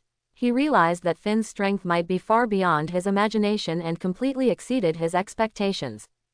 This also made him understand that he was already in a desperate situation and had to fight desperately to have a glimmer of hope. Finn looked at the only remaining celestial dragon in front of him with cold eyes. He wanted to see what the difference was between this noble and high-ranking celestial dragon and ordinary people in desperate situations. Would he be afraid of death, and begging for mercy? But before that, he had one more thing to arrange. Gree, take them to Rayleigh and ask him to arrange a coded ship. I'll be there later. Let's go to Fishman Island together. Let's go. Finn arranged to Gree. Such a fierce battle, coupled with the release of his conqueror's hockey, Finn's observation hockey has already sensed that many masters are coming quickly. Finn knew very well that he had to make arrangements in advance to prevent the support of the Navy World Government from arriving. His men were not strong enough to compete, and staying here would only be a waste of death, and might even interfere with him. Even if the support was not from the Navy or the World Government, after today, they would definitely hunt him down without leaving any room, and surround and intercept him until he was completely eliminated. Therefore, after this battle, he would also go to the New World immediately, and he would definitely not be able to stay in the Grand Line. Then he took a cold look at the self-important Zeherman Saint of the Knights of God. Finn suddenly flapped his wings, and in an instant, he had rushed out. Under the impact of the huge force, the cannon punch even dyed the air red. However, as the captain of the Knights of God, Zeherman Saint was not a simple person and responded instantly. One sword style, Flame Dragon Slash. The sword slashed down quickly, rubbing against the air violently, and was stained with blazing flames. The attack was a special move, it was full strength. Both of them knew that there was no reconciliation. Only when one side fell to the ground, it was over. Bang! The fist and the sword collided violently, and the shock wave surged around, and everything around was cracked by this wave. Zeherman Saint's tiger mouth cracked instantly. However, the strong will never lose their fighting power because of this little damage, it will only make him feel the excitement of fighting for his life. After a short fight, the two sides separated again. Finn was because the moves required an impact distance, and Zeherman Saint was because of fear. With Finn's body size, it is obvious that he is going for a huge force crit flow. How could he not be afraid of close combat? But there was one thing that was beyond his expectation. He thought Finn was a power player, but in fact he was a hexagonal warrior. The speed of the fallen angel form made it difficult for him to deal with it for a while. Finn quickly took off again and flapped his wings. But at this time, the celestial dragon knew his disadvantage and did not want to confront Finn head-on, so he decided to use long-range slashing to delay time. This place is the Sabayati archipelago, their territory. He believes that as long as he drags it out to the end, Finn will have nowhere to escape. Then it will be his victory. One sword style Tianxiang slash. Indeed, under such a long-range slash, Finn had to respond and resist. Cannon fist. Finn also knew the other party's intention, which was nothing more than delaying time. How could Finn do as he wished? The fallen angel flapped his wings violently in the air, and his figure flashed frequently, forming a blurred shadow around him, making it impossible for the opponent to accurately track his movement trajectory. Cannon fist. This punch condensed Finn's endless anger, like a blazing meteor heading straight for the celestial dragon. Zeherman Saint sensed the danger, but it was too late to dodge. He held the knife in both hands and slashed it down quickly, but under the rapid accumulation of power, the power was much stronger than before, and it was a moment of contact. Not good. Zeherman Saint knew that he couldn't take this blow. He quickly used the sword to guide the power, and then directly abandoned the sword, pulling away from Finn. Obviously he didn't want to fight him in close combat. But without the sword, how should he deal with it? At this time, Finn did not hesitate and pursued the victory. After the violent flapping of wings to accelerate, he instantly came to Zeherman Saint's body again, entangled in the two-color domineering cannon fist. He could only bear it hard, but it would not be so easy. Zeherman Saint instantly fell into despair. Bang! The two fists were facing each other, and the sound of bones cracking rang out. In an instant, the chest was opened wide, and the fist hit his chest, and the man was directly knocked away. This is exactly the scene that Finn likes. He wants this blow to kill. The figure flashed again, gathering strength. The armed color quickly surged to the arm, forming a huge sphere, like a water tank. This is the first time that the Ryu Sakura has been used to such an extent. The rage burst out, and Finn needed to vent. He wanted to take the life of the celestial dragon. In an instant, he caught up, and in the air, Zeherman Saint fell into despair. This high and mighty person actually thought of begging for mercy. Stop, I am a celestial dragon, you have to think clearly. Cheherman Saint's eyes were full of horror.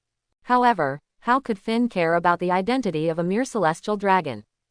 In an instant, he hit high and low, carrying the power to destroy everything, and went straight to Cheherman Saint. The huge Ryu Sakura wrapped the celestial dragon, and then the fist continued to hit. Ah, only a scream was heard, and then there was no sound. At this time, he was covered by the flowing cherry blossoms, his flesh and blood were destroyed, his bones were shattered under the impact of the huge force, his internal organs were ruptured, his spine was broken, his body was bent and no longer in human form, and there was no trace of life. The body fell rapidly and landed on the ground with a bang. A huge crack appeared in the center of the island, and seawater poured in. The whole island began to sink slowly. Not long after leaving, Ree also felt this huge destructive force and was shocked. His captain was more powerful than he had imagined. At this moment, he was extremely grateful for the decision of the auction house. The island sunk by Finn was island number 28, which was very small. Just like the style of the Sabayati archipelago, there were many islands, but they were not big and had their own characteristics. This island was almost entirely a place for illegal transactions, with few civilians, so this doomsday-like disaster did not affect innocent people. Only the pirates, people engaged in illegal activities, or captured slaves on the island began to flee in panic on the island that was about to sink. The crowd outside the island was also attracted by the natural disaster-like movement, and they quickly came from a distance to watch. When they saw the collapse of the island, they were all stunned. What kind of power is this? Is this a devil fruit ability? That seems to be Urent. Finn, a pirate with a first bounty of 1.5 billion. Who is he fighting? At this time, an early witness said with a horrified expression, "Just now, did that man say that he is a celestial dragon?" As soon as this was said, an uproar immediately arose, and the atmosphere became tense. The crowd panicked, and many people talked about it, eager to verify it. I think I heard it too. It can't be true, he actually killed a celestial dragon. Something big is going to happen, run, the Admiral of the Navy is coming. Suddenly, the scene was in chaos, and the weak fled, unwilling to be involved in an unprovoked disaster. The strong were also amazed, this guy was really bold. At this moment, a yellow light flashed in the air, and then a figure appeared, it was the Admiral of the Navy, Kizaru. Urent. Finn, do you really want to declare war on us? Kizaru's expression was extremely serious at this time, and he stopped laughing. With the death of the celestial dragons, especially the members of the Knights of God, it is obvious that there is no room for redemption, and the world government will definitely hunt them down to the end. As a subordinate agency of the world government, the Navy has its own principles, but it certainly cannot stand idly by, so the two sides are already fighting to the death. Although Kizaru also has opinions on the atrocities of the celestial dragons, now it is no longer up to him. Finn looked at Kizaru and did not choose to squeeze their justice. He knew that once what happened here spread, it would affect too many innocent people. Therefore, he was not going to say the reason for the matter. Otherwise, in order to prevent the spread of the news and to protect the reputation of the celestial dragons, the world government would definitely inhumanely launch the demon-killing order and wipe out the Sabayati archipelago. Finn did not want so many innocent people to be affected by him. He just looked at Kizaru indifferently. After many short fights, this time they finally became real opponents. Come on, justice will prevail. Finn hooked his finger at Kizaru and said casually. He knew in his heart that wherever he ran to now would bring disaster, so he was not going to run. Of course, it was not because he was a saint, but because he knew that Gree was not ready to go to Fishman Island. If he went there now, it would make things worse. Moreover, he did not think that the Navy could catch him in such a hurry. He was actually betting on one thing, that is, whether Aokiji was there. He remembered that at this time, Luffy should be near the Seven Water capital. And Aokiji should also be on the way to visit Robin. As a Navy admiral who ate the coldest fruit but had the warmest heart, he was watching her growth all the way. After all, this was the only survivor of their evil deeds, the future of O'Hara, and the shame of his justice. As long as Aokiji was not there, the Navy would have no way to deal with him on the sea. As long as they can delay until Gree and the others prepare the boats and head to Fishman Island, they will be able to do whatever they want. Of course, if there is a threat that he cannot resist, then saving his life will be the first priority, and he will just run away. So, he decided to fight right here. Kizaru was in a dilemma at this time. Finn did not choose to escape, and he could not beat him alone. He was hesitant about whether to fight or not. After some thought, he chose to continue watching Finn. After all, Akainu had truly experienced Finn's strength, and the captain of the Knights of God had verified it again with his life. He dared not act rashly now, and of course he needed Finn's cooperation. If Finn ran, he would try his best to catch up, because that was his job. The atmosphere between the two was particularly depressing, and Finn did not continue to provoke Kizaru. He was taking the opportunity to rest, as he had just fought a big battle. The huge Ryu-O cannon fist that was delivered to the celestial dragons at the end was really an exaggerated consumption of armament hockey. It was still bearable for him. But who knows what kind of enemy will come next, and maintaining the peak of combat power is the most important thing at this time. Did you notice that he was standing directly on the sea? There were various concerns in the crowd, and they discussed Finn's incredible ability. "Captain, can you tell us what's going on?" A young pirate, very curious, began to ask his captain. A group of people were all listening with their ears erect, ready to eavesdrop. Obviously they didn't understand it, and they also wanted to know. "Humph, when you are as strong as him, you will understand." Obviously, this question is beyond his cognition and belongs to his blind spot of knowledge, so he can only perfunctorily answer. However, some strong people still saw the doorway in it and knew that this was a combination of physical skills and life return. But they couldn't do it with such difficulty, and they couldn't help but admire it secretly. What is he going to do? Why not run? Is he going to challenge the world government alone? Someone asked puzzledly. Seeing that Finn was still standing there, with no plans for the next move, the crowd in the distance began to discuss this topic, all with a puzzled look on their faces. This can't be blamed on them, because this scene is really hard to understand. Is there really someone who intends to fight the world government on his own?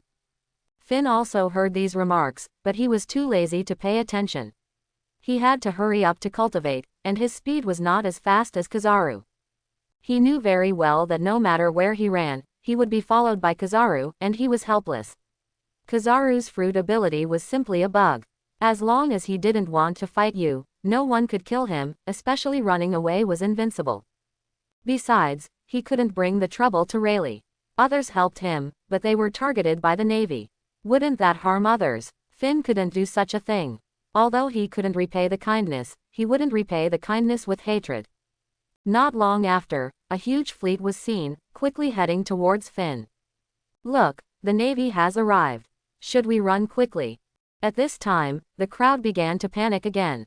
After all, most of the people who dared to watch the excitement here were lawless pirates. Facing such a lineup of the Navy, they were still a little afraid. Some pirate groups with weak strength have begun to slowly withdraw from the crowd and are quietly leaving here. Obviously, they know their own weight and know that if they continue to watch the excitement, something big may happen. The battle between the strong on the sea is watched by the weak with their lives. The sunken island in front of them is a reminder that people who live on the sea still have this awareness. Pirates who have no self-knowledge have been sunk into the sea long ago. However, they are still very curious about how Finn will respond. Is it really necessary to fight against thousands of troops alone? This is too legendary and magical. Obviously, Finn is planning to delay time alone, wait for Gree's signal, and then go to Fishman Island. At this time, the Navy fleet has approached and has formed a blockade. Obviously, this time, they do not intend to let Finn escape. The consequences are unbearable. The strong men of the Navy and the world government began to appear one after another, and a depressing atmosphere enveloped the entire sea area. Navy Marshal Sengoku, Vice Admiral Suru, Admiral Akainu, Quasi-Admiral Chatten, Vice Admiral Ghost Spider, Doberman, Bastiu and Huoshaoshan and other strong men appeared on the bow.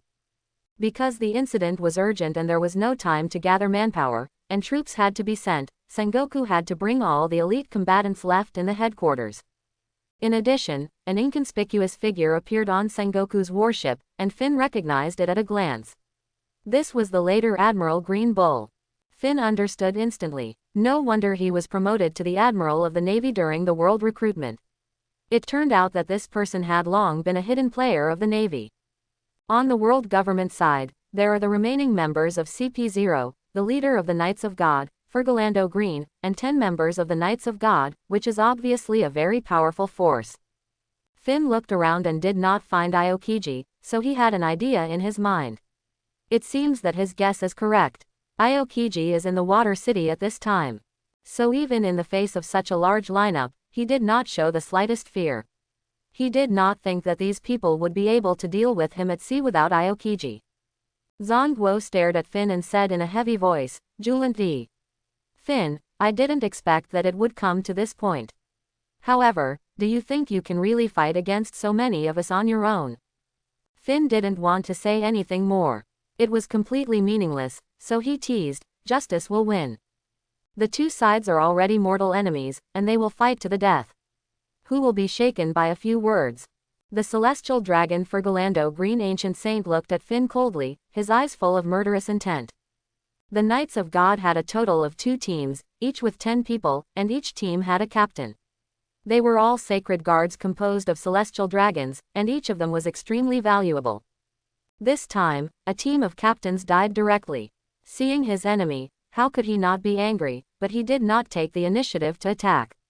Obviously, he was old and wanted to wait for a suitable opportunity. "Ahahaha, look at me." A man walked out of the Navy crowd. It was Green Bull. He stretched out his hands and suddenly turned into branches. Finn had some difficulty. Did this guy think that his branches could pierce his body and wanted to absorb his nutrients? I saw Green Bull insert his arm into the water. Suddenly, the sea began to shake, and the island that had already sunk underwater was slowly rising. Finn suddenly realized that this guy was the ability of the Mori Mori fruit, representing nature itself, and the foundation of the Sabayati archipelago was the giant mangrove. He was going to activate his ability to make the mangroves grow and turn the sea into a forest, so that they could fight on it with their fruit abilities.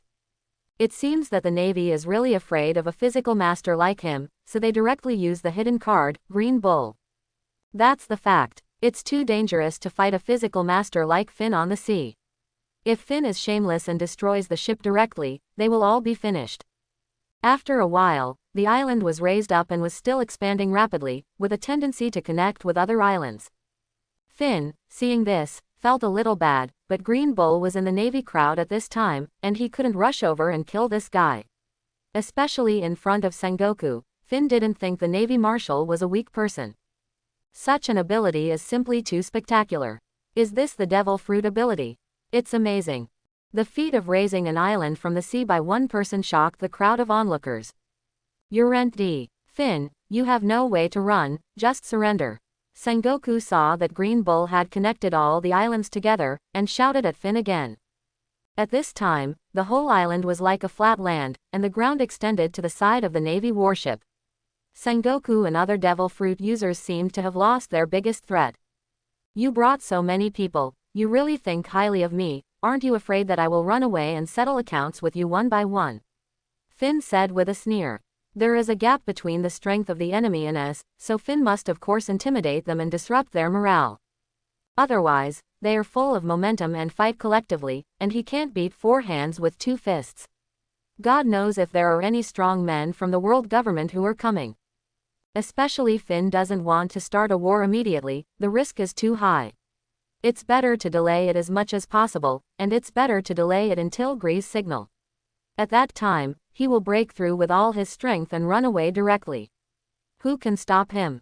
It's really going to fight. This guy really intends to person against so many strong men. Quote.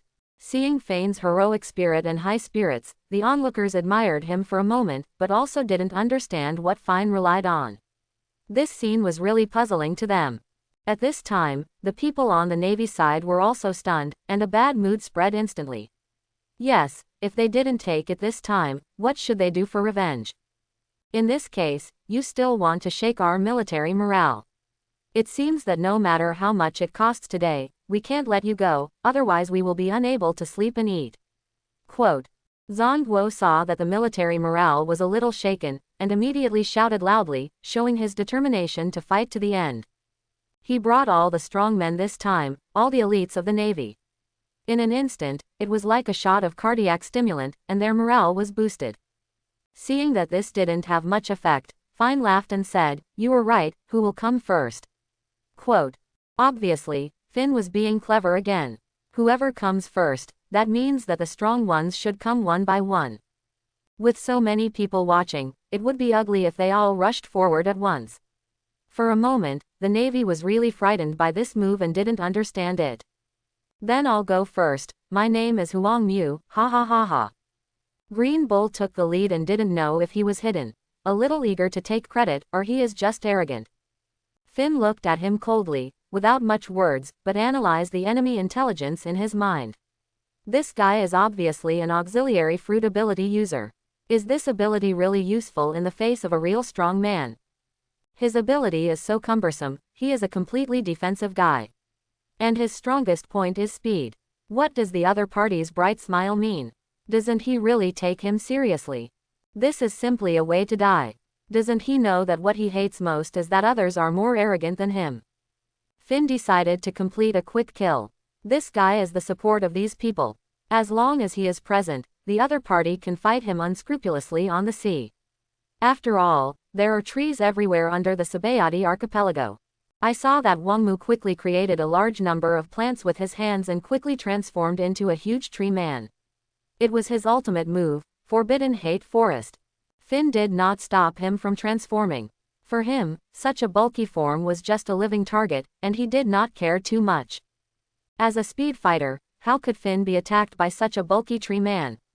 He did not believe that something like a tree could break through his copper skin and iron bones and his armed color defense. But what he did not expect was that Green Bull wanted to rely on his core being wrapped by a giant tree and his thick skin and flesh to wear Finn out. As for how Finn will deal with it next, let's wait and see. Looks like a real warrior, come on, ha ha ha. Finn is happy to see such a scene. Although this guy is not simple, it is better than these people rushing up to beat him up. He just wants to have fun with Green Bull and delay time. However, Finn is not naive to think that this is a fair one-on-one sacred battle. After all, both sides have become mortal enemies and will definitely do everything they can.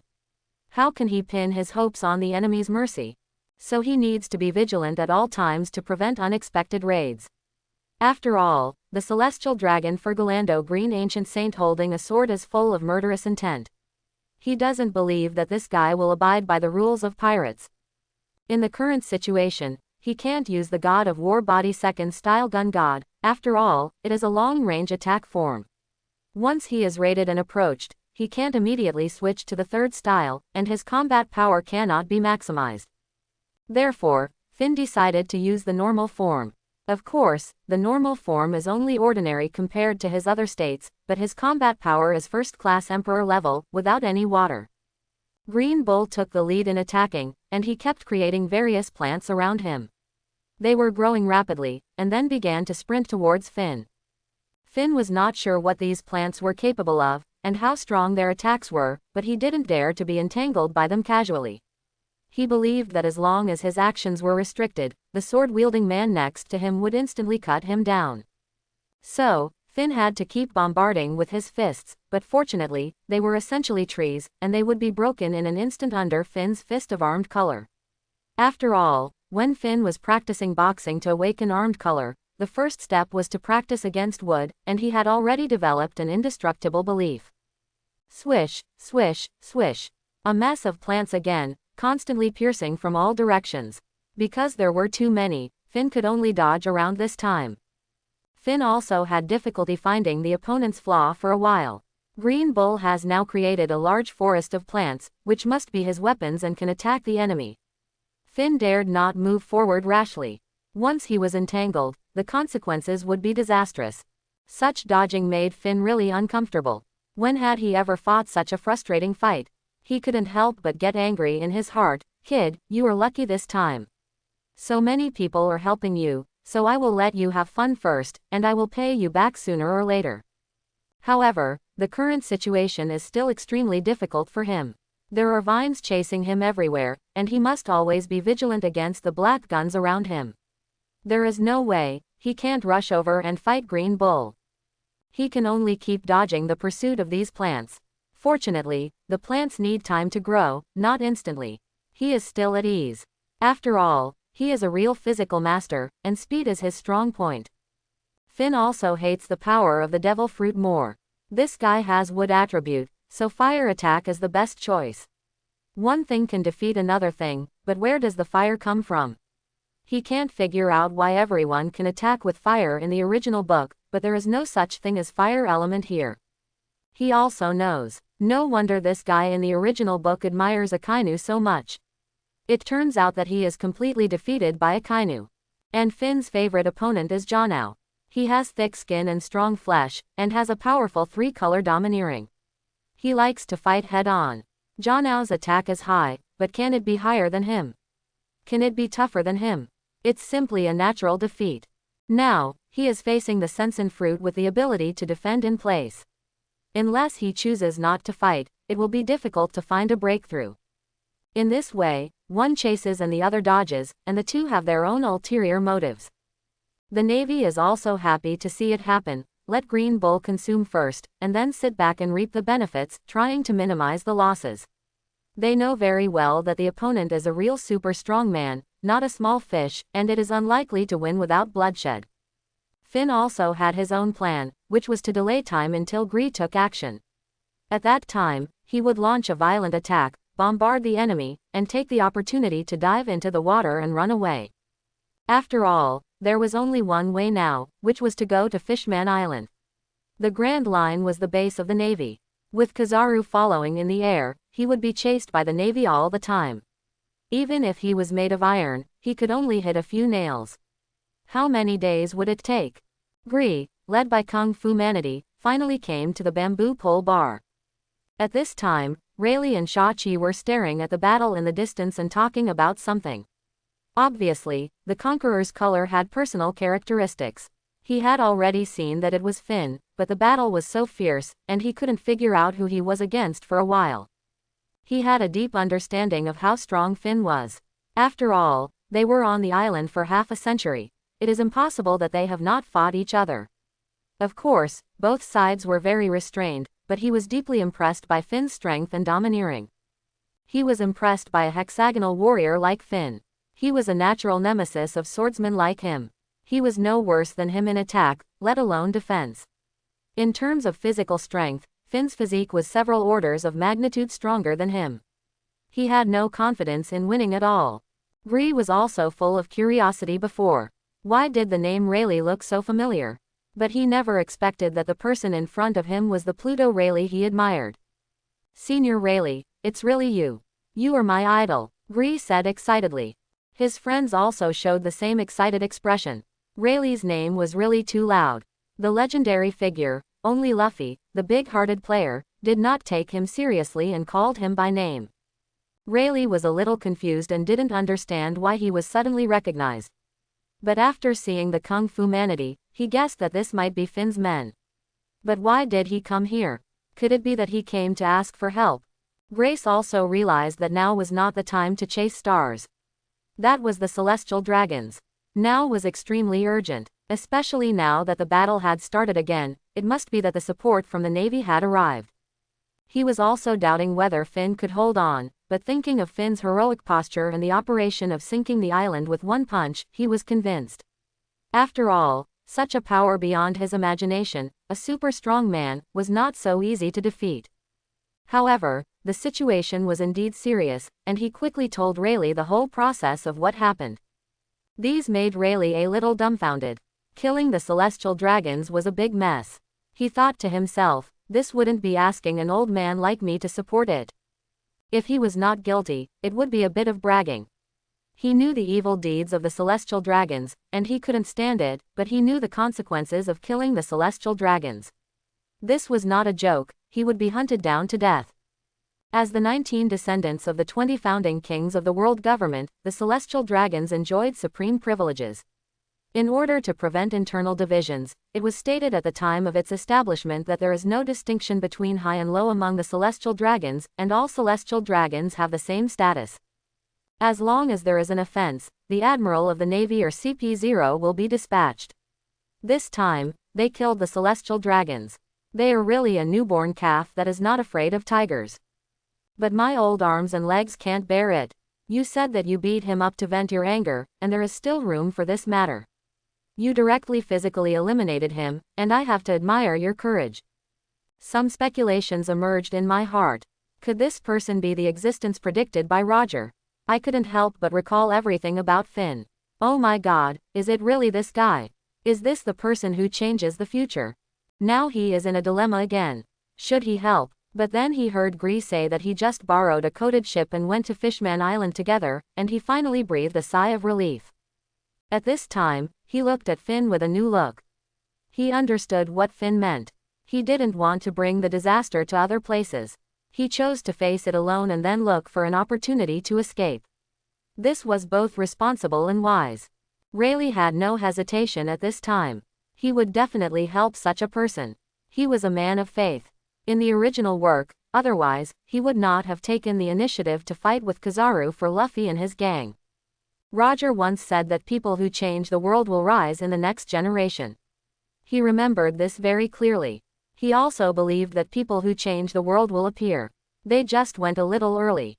He knew that Roger's original intention of opening the Great Pirate Era was to welcome the next generation of Pirate King. He didn't know if that person was Finn, but this time, he decided to take a gamble and help. Finn was dodging the tangled vines and defending himself with his fists. But he gradually began to feel the ferocity of the opponent's attack.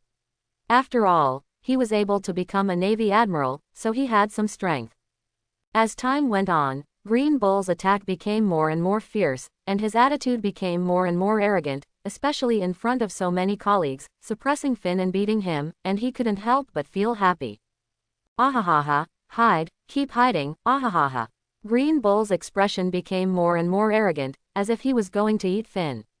He didn't know that Finn didn't want to waste time with him at this time. It was meaningless, and he was the one who suffered. Seeing this guy so narcissistic, Finn was speechless. He hadn't really started yet. What were you laughing at? There were so many people behind you, didn't you have any idea? Finn was thinking about delaying time and waiting for an opportunity, but as time went on, he felt heavier in his heart because he hadn't seen any support for a long time. He suddenly felt a little uneasy and realized that all these plans seemed to be just his wishful thinking. He seemed to have difficulty in grasping the final execution result of Gree. His order was to borrow a boat from Rayleigh, which sounded simple, but it was worth hundreds of millions. Could it be borrowed so easily?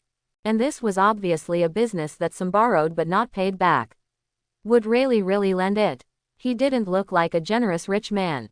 Moreover, he had only known Gree for one day, so why did he suddenly trust Gree so much? Finn began to wonder if he was affected in some way, and he suddenly found that he was poisoned by Luffy. On this sea, the bond between the captain and the crew was not so deep on every ship, and where did the bond between him and Gree come from? The more Finn thought about it, the more frightened he felt, the more scared he became, and the more angry he became. Why did he suddenly give his life and death to others? This is also human nature. When something goes wrong, the first thing that comes to mind is to blame others. How could he forget that he was full of vigor and ambition before, and he was sure that without Aokiji, the Navy could not compete with him. Now that Green Bull has appeared in advance, the plan has been disrupted and it has gone wrong. The first thing he thinks of is to pass the blame. This is human nature. No one can be immune to it. Finn is the same. He is just an ordinary person with a little power. However, it is understandable that in this sudden life and death crisis, how many people can really stay calm, and how many people can face death with a smile like Roger and Luffy. Obviously, Finn can't do it. At this time, Finn finally realized that this might be the first desperate situation he would face in his life. He suddenly broke out in a cold sweat. This is the great terror between life and death. At this time, Sengoku and his men also noticed the change in Finn's expression, and they all realized that it might be a critical moment. They knew Finn's background very well and knew that he had a very strong trump card, Shenwu Body 3 Styles Fallen Angel. Even Akainu didn't last long under this move, and was crippled.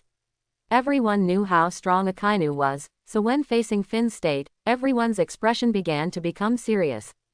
Zhongguo was also unsure at this time, not knowing how many people could survive in the end, but he understood that there was no way out at this moment. The arrow was on the string, and he had to prepare for this desperate battle. Pay attention, he is going to fight for his life, prepare to fight. Zhongguo solemnly reminded everyone in the navy loudly, but it was obviously unnecessary. No one was blind, and everyone knew how strong Finn was. They all knew that next, no one could guarantee that they would survive.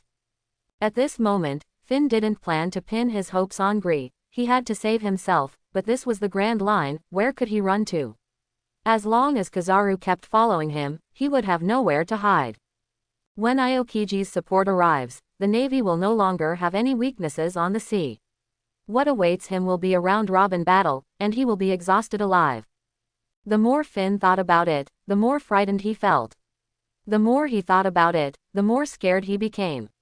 It seemed that there was only one way out for him. It was a real desperate situation. How could he not be afraid? He wanted to pursue immortality, had a system of transformation, and was qualified to pursue transformation. Was he really going to die like this? How could he not regret it? As a time traveler, is there really no way out today? He didn't want to experience the fear of death again. He was extremely angry at this time. These natives dared to force him like this. His eyes were extremely cold. Looking at the opposite side, his mind was full of killing, and the murderous intent was overflowing. Suddenly, as if affected by the murderous intent, he suddenly realized that this was life.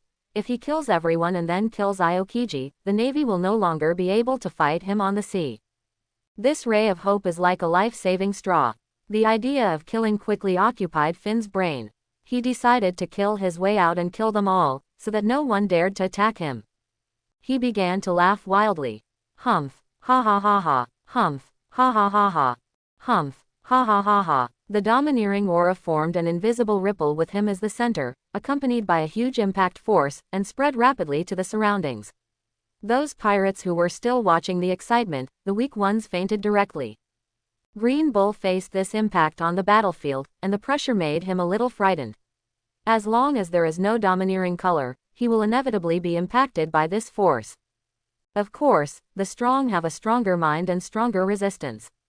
But the Navy soldiers don't have this ability, and they were stunned one after another. At this time, Sengoku and Fergalando Green also released the Conqueror Haki to fight against it, and the sky was cracked by the momentum of the confrontation. In extreme anger, Finn's heartbeat was beating very fast, and white steam began to come out of his whole body. God of War Body 3 Styles Fallen Angel. Finn had no other thoughts, only one thought, to kill everyone, kill, kill, kill. His eyes began to turn red.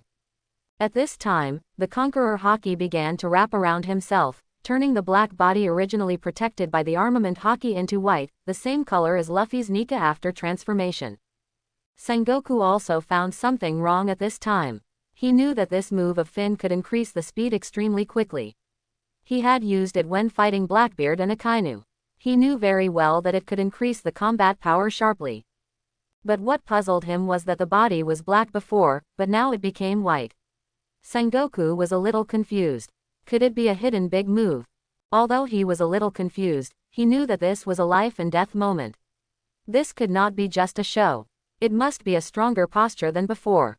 Originally, Finn's basic combat power was enough to give them a headache. Few people could beat him. Now it was even more difficult for them. The buff that doubled the speed was simply beyond the standard. How could he not be terrified? He hurriedly shouted. Pay attention, the life and death moment has come. For justice, be ready to sacrifice. With a flap of wings and a sprint, the ground could not bear it and collapsed instantly. A residual image flashed by, and in a flash, Finn appeared in front of Green Bull. Maximum amount cannon punch. The full-strength attack with two-color domineering instantly hit Green Bull's chest. Ah! Accompanied by a scream, the huge tree man's body began to disintegrate, and a figure flew out of it and hit the warship in the distance.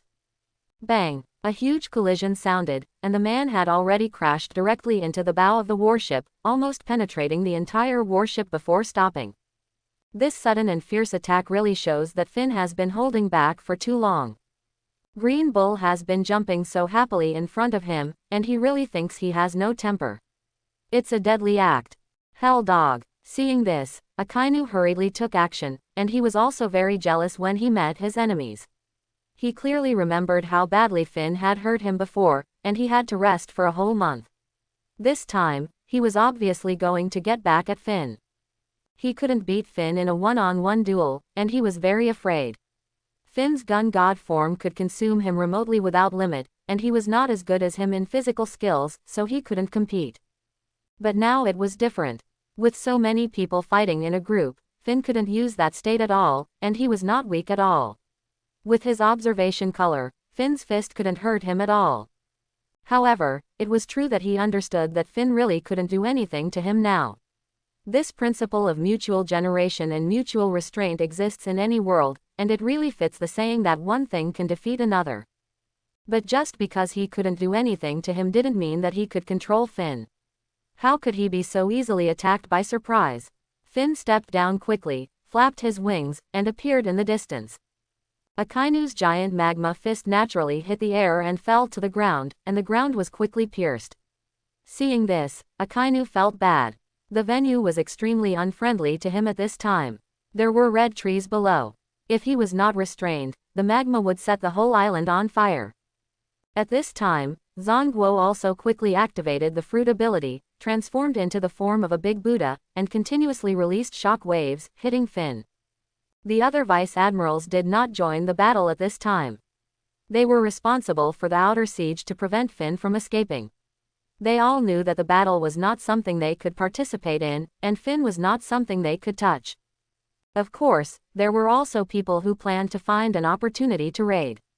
Kizaru was like this. He watched in the air, ready to find a fighter and make a key blow. Facing the shock wave, Finn dodged quickly, but the shock wave was wave after wave, and the range was large, so he could not completely dodge it for a while, so he had to resist it with his fists. Bang! Loud noises spread, and the huge impact also caused the ground under Finn's feet to crack. The strength of the warring states is obviously not to be underestimated. The attack force of the shock wave completely exceeds that of Akainu, and the island is sinking again. However, Green Bull has already crawled out of the ruins, with blood in his mouth. Obviously, he was seriously injured by that blow. I don't know what's wrong with this guy. After the transformation, he is obviously thick-skinned, but he is afraid of the attack of the Conqueror's color. Of course, it is also because Finn is too strong. However, Green Bull's resistance to the Conqueror's color is obviously not as good as other generals. I don't know what kind of cracks he has in his heart. The lack of his heart makes him afraid of mental attacks. Against ordinary enemies, he completely suppresses the opponent, but against the king with the Conqueror's color on the sea, he is like being stacked with a strong weak booth. Seeing that the island began to shake and sink again, he did not dare to be careless at this time.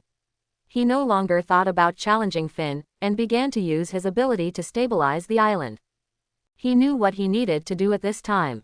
If the island sank, the situation would be reversed instantly, and all of them would be defeated by Finn. The battles in this world are so strange, and the environment seriously affects the combat power. The devil fruit ability is strong, but it is afraid of seawater, and it is restrained to death, and there is no way. Facing Finn, this weakness will be infinitely magnified. Green Bull has no choice. This is obviously a situation of life and death. He also understood Finn's strength with the previous attack. If the island is sunk, then they can really wait for death in advance, and he can only let him stabilize the battlefield.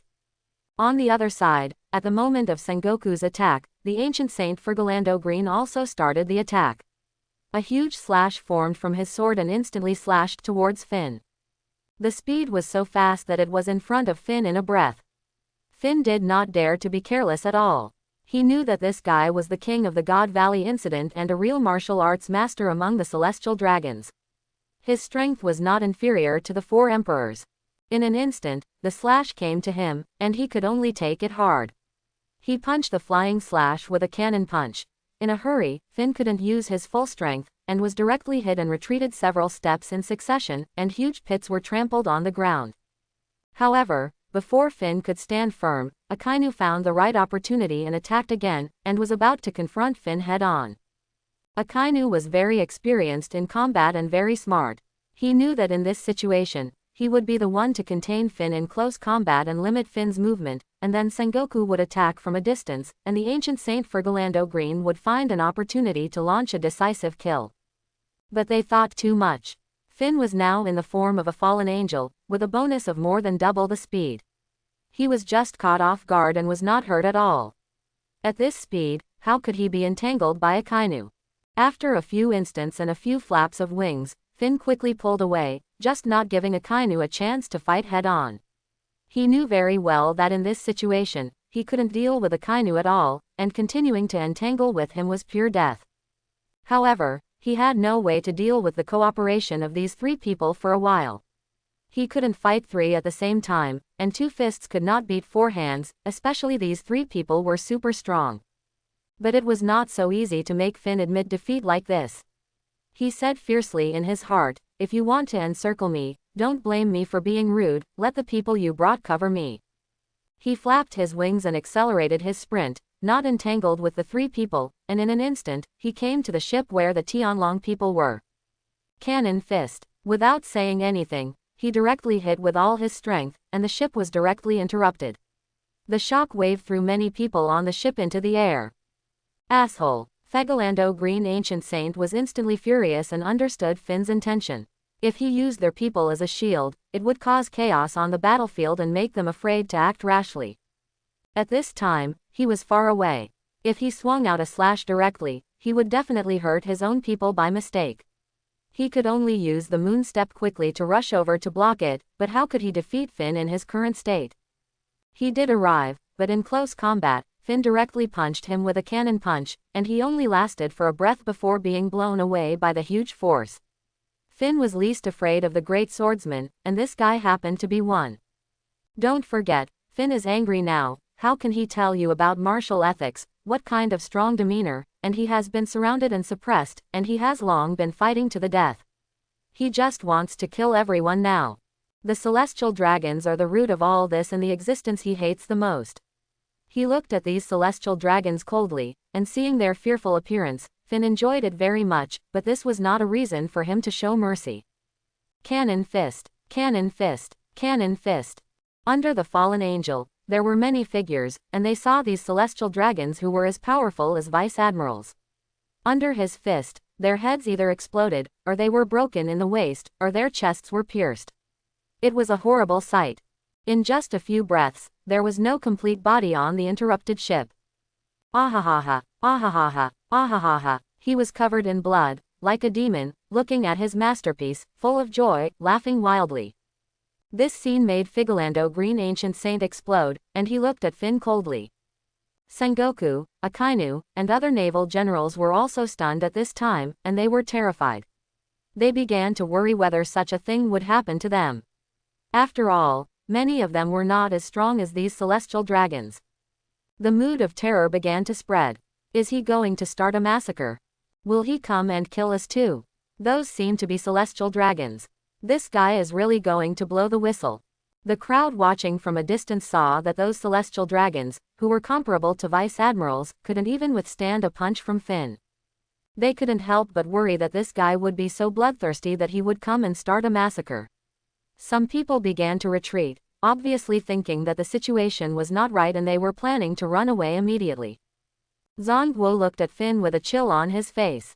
He was more alert in his heart. He and Akainu began to move closer to the warship to prevent Finn from repeating the same trick. Come on, keep going, Finn said coldly to the Navy people who were wary of him. Zongguo didn't say anything at this time, just staring at Finn, thinking about how to break the situation. He was worthy of being a wise marshal, but he was calmer than others. But after thinking about it, there was no good way. If they chased Finn, then Finn would take advantage of his speed advantage to retaliate against the other people on the warship. Yellow Monkey was also silent in the sky. He had no chance to attack at this time. If he attacked by force, if he was entangled by Finn and he was injured, no one would chase Finn. When Finn ran away, they would have no way to deal with it. The Grand Line is so big and the seas are extremely dangerous. As long as Aokiji is not there, no one can be Finn's opponent. Therefore, he can't attack unless it is absolutely necessary. Ha ha ha, aren't you going to encircle and suppress me? Then what are you trying to do? Do you want to delay time? How could Finn let them get what they wanted? He was furious. If you don't go, then I will do it. Don't you have a lot of warships? Don't you have a lot of people? I wonder how many of them you can protect. He used the same trick again and stepped hard. The wreckage of the warship stepped directly into the water, and his people disappeared instantly. Then, the warships of Ghost Spider, Doberman, Bastiu, Huoshaoshan and others began to disintegrate one after another under Finn's powerful bombardment. Fortunately, Finn's main goal was the warship, so they saved their lives. But the Marines who were stunned by the Conqueror's haki were killed and injured in countless ways under Finn's rage. This kind of fighting method of avoiding the strong and slaughtering the weak, which did everything possible, really frightened them, but no one would say it was despicable. This was a contest between life and death, and it could only end when one side died. Come on, continue. I want to see how many people you can protect. At this time, Sengoku was in a dilemma. He brought so many people before, but now he thought that he lacked consideration. He just thought that there was more power, and by the way, he also caught the pirates on the island. Who would have thought that what they brought were all burdens, which made them afraid to act rashly? Finn's behavior made them have to protect them. At this time, Sengoku, Akainu, and Figolando Green Ancient Saint each looked at each other. Ancient Saint Figolando Green instantly launched an attack, using his ultimate move, and appeared in front of Finn in an instant, but Finn's observation haki was not for show. Without hesitation, he punched with all his strength.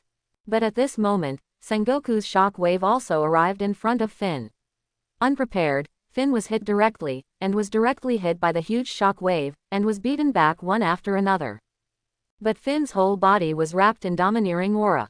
Such an attack was not enough to hurt him, but it made his blood surge. At this time, Ancient Saint Figolando Green instantly seized the opportunity, and with the same move, he came in front of Finn again.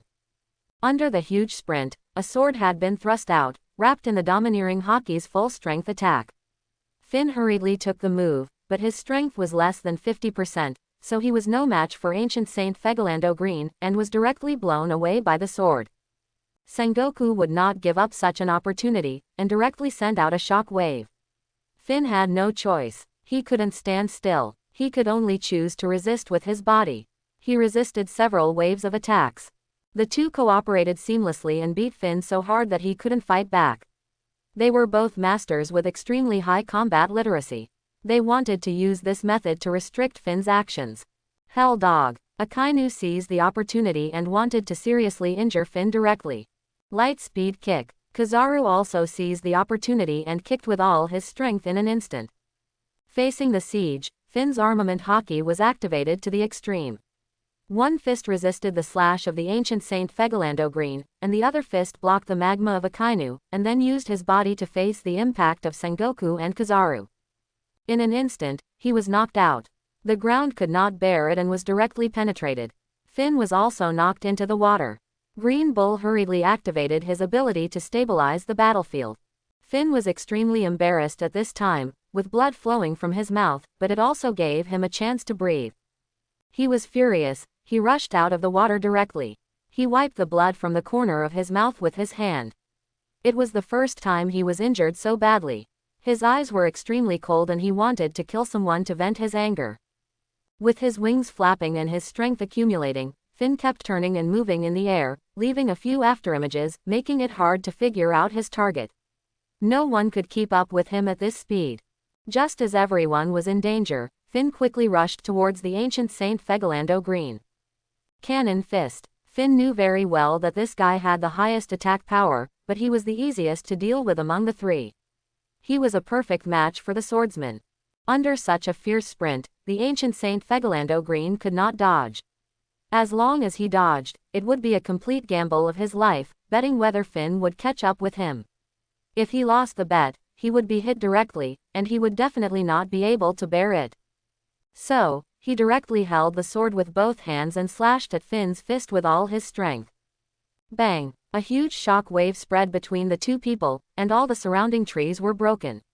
The crowd in the distance was also affected and chose to evacuate. But this was a full-strength attack from Finn after several accelerations, so it was not so easy to receive. This punch directly knocked the sword he held in both hands away, and the fist hit his chest directly. Under the huge force, the chest bone was broken. The man was also knocked out in an instant. He hit the huge mangrove in the distance and sank deeply into it. Finn did not pursue him. He knew very well that the ancient Saint Fagelando Green would definitely not feel good after this attack, and he would not be able to fight for a while. What he had to do now was to defeat the others one by one during this period of time. Who was the next target?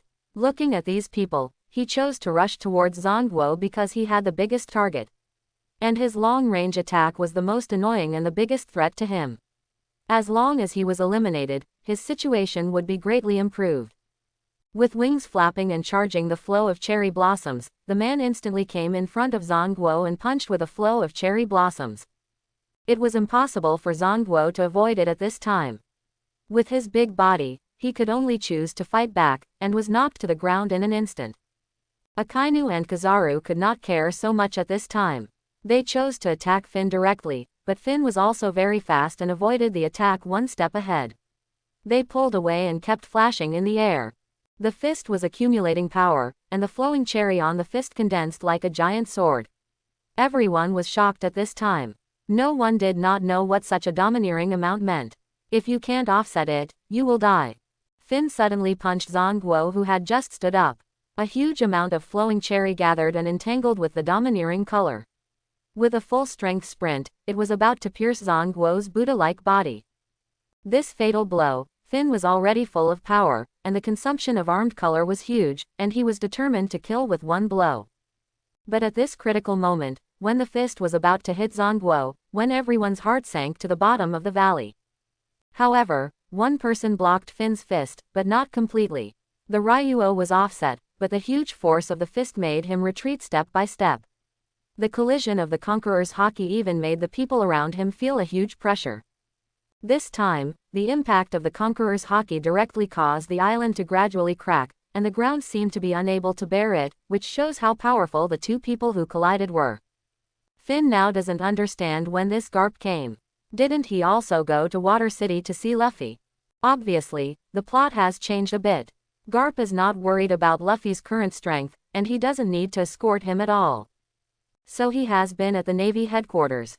The reason why he didn't show up at the beginning was because Finn saved Ace before, and because they knew each other, especially because they were celestial dragons, he didn't want to take action. But he was still worried, so he followed secretly. As soon as he arrived, he saw that Zongguo was about to be killed by Finn's blow. How could he not care about the life of his old friend, so he took the blow for Zongguo. At this time, when Finn was still fighting with Garp, a huge slash suddenly attacked Finn. This time he couldn't spare his hands to resist, so he had to choose to resist with armed color. A slash also came from a distance and collided directly with it, taking the blow for Finn. Seeing this, Finn immediately gave up fighting with Garp and quickly pulled away to see who was supporting him. Captain. But he saw a coated ship 100 meters below the sea. It was Gree, Rayleigh, Shachi, and a group of kung fu manatees waving and shouting at him, and the slash was made by Rayleigh. At this time, Finn was a little puzzled. Why did Rayleigh and Shachi appear and take such a big risk to help him? Apparently this was Rayleigh's last-minute decision. They had originally wanted to come over secretly to see Lively. But Finn did it so decisively that so many celestial dragons died at once. He knew that this was a big deal. His provision of ships would definitely be investigated, and he was also involved in Ace's incident last time. These actions one after another will definitely be settled by the world government, especially this time, there is no way to reconcile. Unless he does not provide ships, it has nothing to do with this matter. If he really did this, he would not be Pluto Rayleigh. He is a person who has reached the final island and knows all the historical truths. With such a firm will, how could he regret under pressure? Especially seeing the spectacular scene of Finn fighting against many people, he decided to go to the new world together. Finn, boy, go. At this time, Garp looked at Finn and said lightly. He knew that it was difficult to take Finn down now. He was not his opponent in the previous fight. If he wanted to take him down, he didn't know how many people would die. At this time, Zhang didn't speak. He just experienced life and death, and he was still frightened. Especially since Rayleigh was clearly trying to get involved, there was no way to fight him. At this time, Finn was not in a good condition. He had been maintaining the 3 styles for such a long time, and he had been using Ryuo frequently, so his hockey consumption had long been close to the warning value.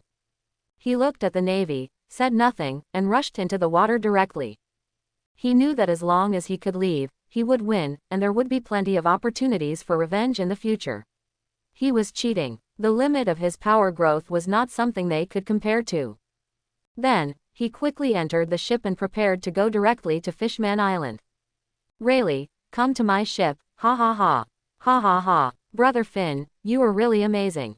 It seems that you are the only one who dares to say this on the sea. Shachi looked at Rayleigh, who was a little speechless at this time, and then looked at Finn, and felt that the scene was indeed a little funny. Although Gree and his companions felt a little incredible, they had a little expectation. That was Pluto Rayleigh, a legendary figure, and they also admired their captain's courage. Finn's terrifying record was really too fierce. He could fight against the admirals, marshals, and strong men of the celestial dragons, a bunch of lieutenant generals, and still kill all around and fight his way out. He was a little too strong, which was beyond their understanding. Especially Finn was still like him, taking the pure physical route. How could Gree not admire him? It seems that on the sea, the best way to gain the recognition of men is to show muscles. No wonder there are so many friendships on the sea that started with fighting. This is the law of the jungle, the strong prey on the weak, and this is what the man believes in, no matter which world it is. Finn didn't know that his arrogant attitude had been deeply imprinted in his heart without him realizing it. Brother Finn, I don't know where your boat is, ha ha ha ha. Rayleigh glanced at Finn and smiled meaningfully. This was a critical hit, which was really a fatal move. But Finn was choked. He remembered that he didn't even have a boat until now, and he couldn't speak for a while. Seeing Finn being humiliated, Shachi and Rayleigh laughed, and Gree and his gang were also holding back. Finn thought, should he follow Roger's example and ask for both people and boats, but he was not so shameless, and it was difficult to say it for a while, but if Rayleigh really let him run away, it would be a waste of resources and he would be struck by lightning. Ha ha ha, don't worry about these details. The ship will be there soon, and it's super luxurious.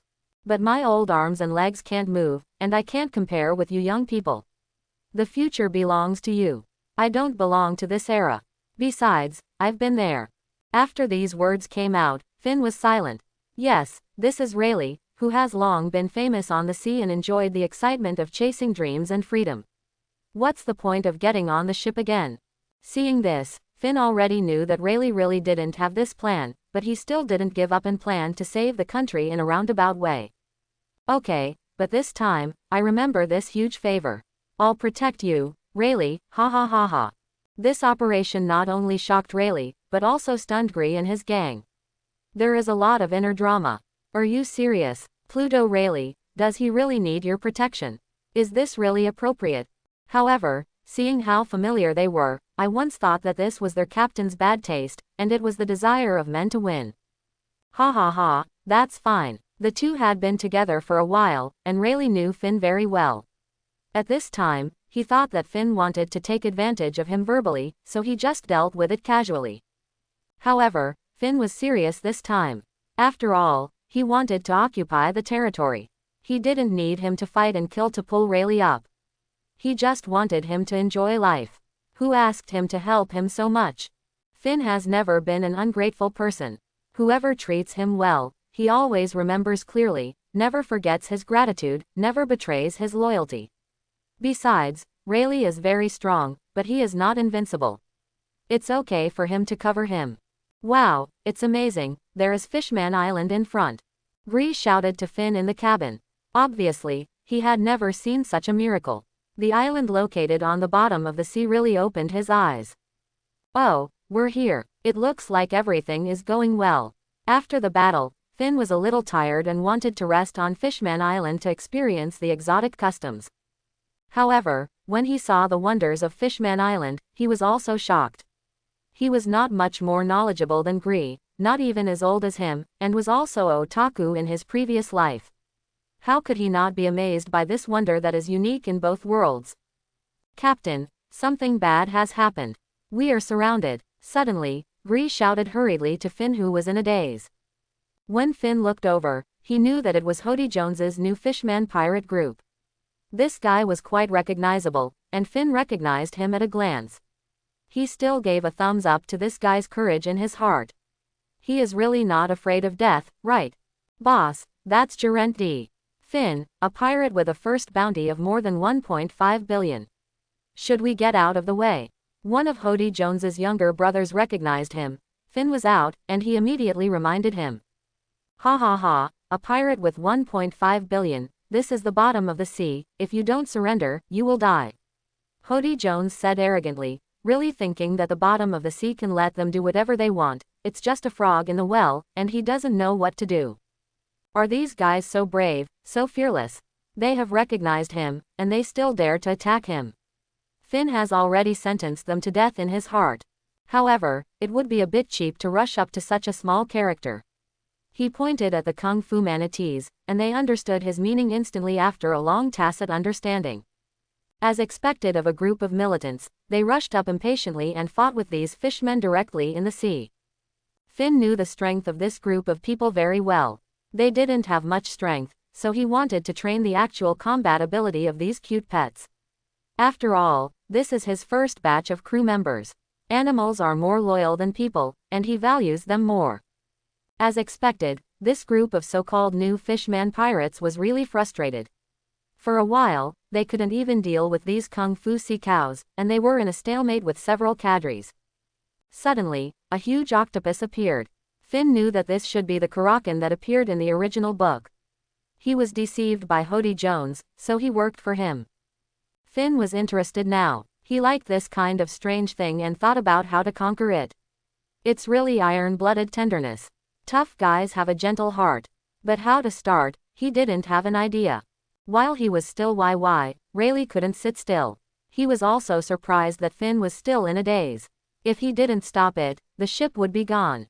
This is his ship. He was about to draw his sword and kill this giant octopus. Seeing this, Finn hurriedly stopped him and said, Rayleigh, wait, watch me. The king's hockey was instantly released to Kraken, and it stopped immediately, with beads of sweat on its forehead. Although it could not be seen in the water, its nervousness was obvious. Kraken was afraid and stopped where he was, trembling, but Finn was in a dilemma. He didn't know how to communicate effectively with this huge creature. He didn't have the strange ability like Luffy to convey emotions to various species. Once again, he was determined to find a devil fruit that could be eaten by an animal and understand human language. He also wanted to have subordinates like Chopper who could communicate with animals. It would be easy to subdue this strange species at that time. Forget it, let's drive it away first, and go to Fishman Island first. It seems that Hody Jones can communicate with this guy. But now it's not appropriate to make trouble in the seabed, Finn thought to himself. Wex, come back, Finn shouted to the group of Kung Fu manatees. After hearing Finn's call and seeing Finn's gestures, he understood what Finn meant, so he hurriedly communicated with his companions. A group of cute pets quickly left the battle and swam towards Finn. But things would not end so easily. How could Finn have a good impression of this group of fishmen who hated humans so much, especially when they attacked him, and directly activated the godly body type 2 gun god? Finger gun machine gun sweep. In an instant, the compressed air bullets emitted by the finger gun were wrapped with armed color domineering, and they directly swept the new Fishman pirates crazily. Although the power was weakened in the sea water, it was not something that some small fish could contend with. Except for a few cadres, about 200 people were killed and injured in a short while. Hody Jones and several of his men saw this and knew that they had hit a wall this time, so they hurriedly stuffed something in their mouths and started running away. Finn knew that it should be the murderous medicine, and he was too lazy to chase it. To him, it was just an ant. It was impossible for him to go on an underwater hunt. Since they survived the finger gun, they were not destined to die. Kraken also saw the tragic situation here and didn't care about fear. After all, what was more important than life? He also started to run away frantically. Just as Finn and his group were about to land on Fishman Island, another group of people came, none other than Shichibukai Jinbei. At this time, the news about the Sabayati archipelago had not spread yet. Now Jinbei still didn't know what Finn had done. He only knew that he had killed a large number of fishmen. He was obviously deceived by Hody Jones. He wanted to wait for Finn to arrive on the island to find out. On the other side, the Marshal's office of the Marine headquarters in Marineford was discussing the failure of this incident.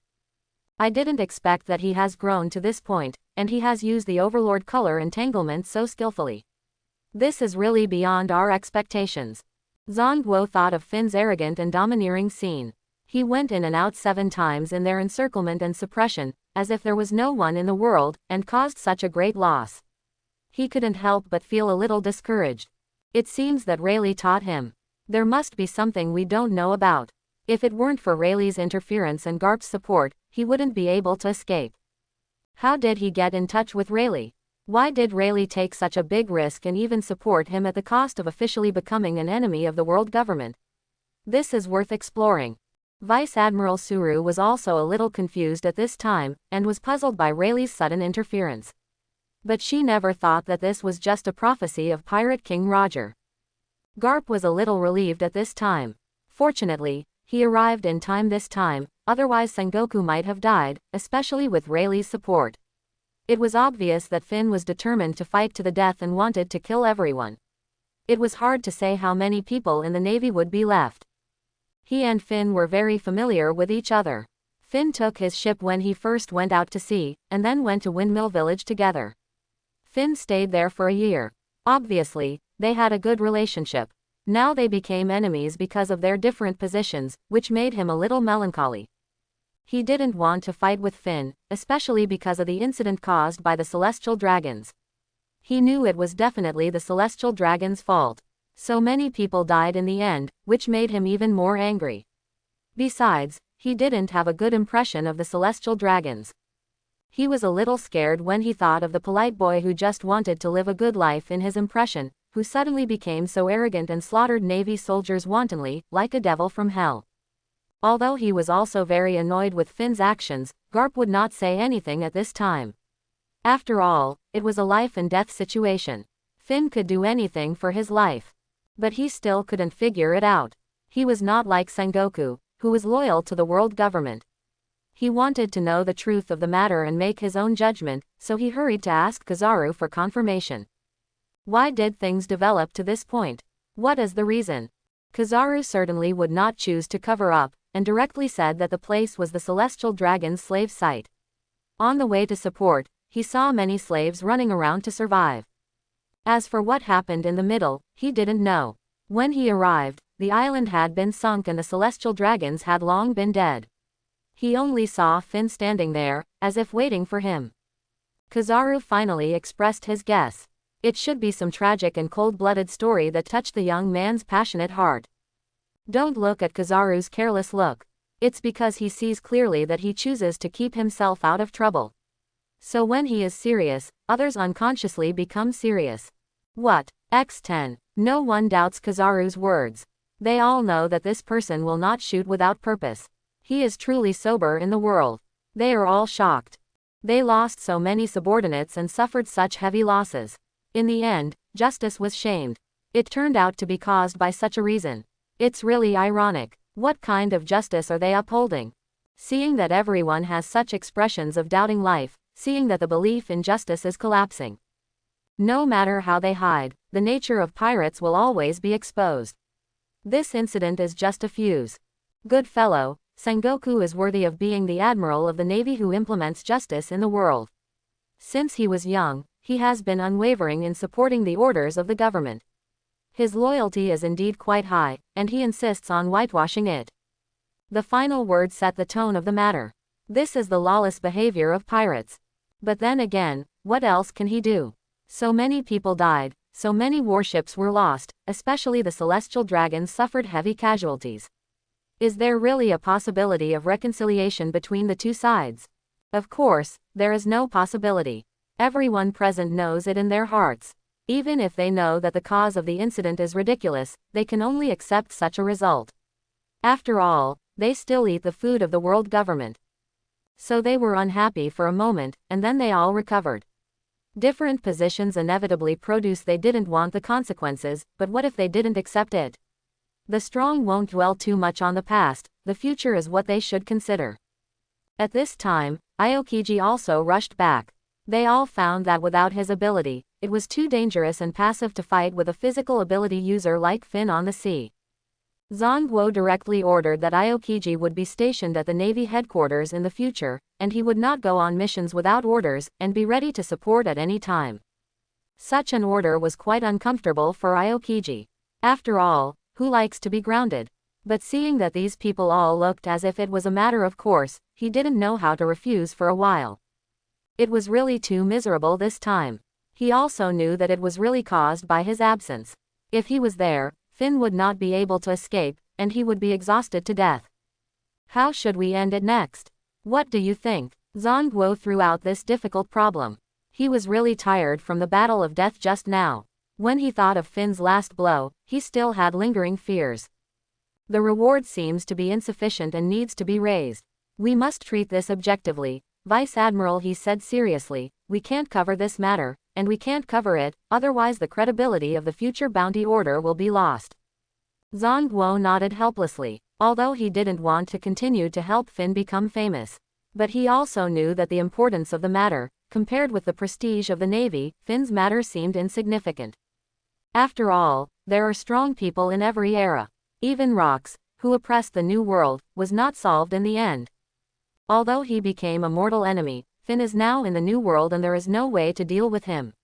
Raising the bounty will only help the enemy become famous, and the rest will have no effect, but it still has to be done. A piece of paper represents the fame and fortune that the world pursues. The Navy has mastered the means of measuring fame and fortune, so its status is even higher. After the final discussion, Finn's bounty was set. Era Conspirator, Gerent D. Finn, life or death, 3 billion Baileys. I hope everyone will support it and subscribe more.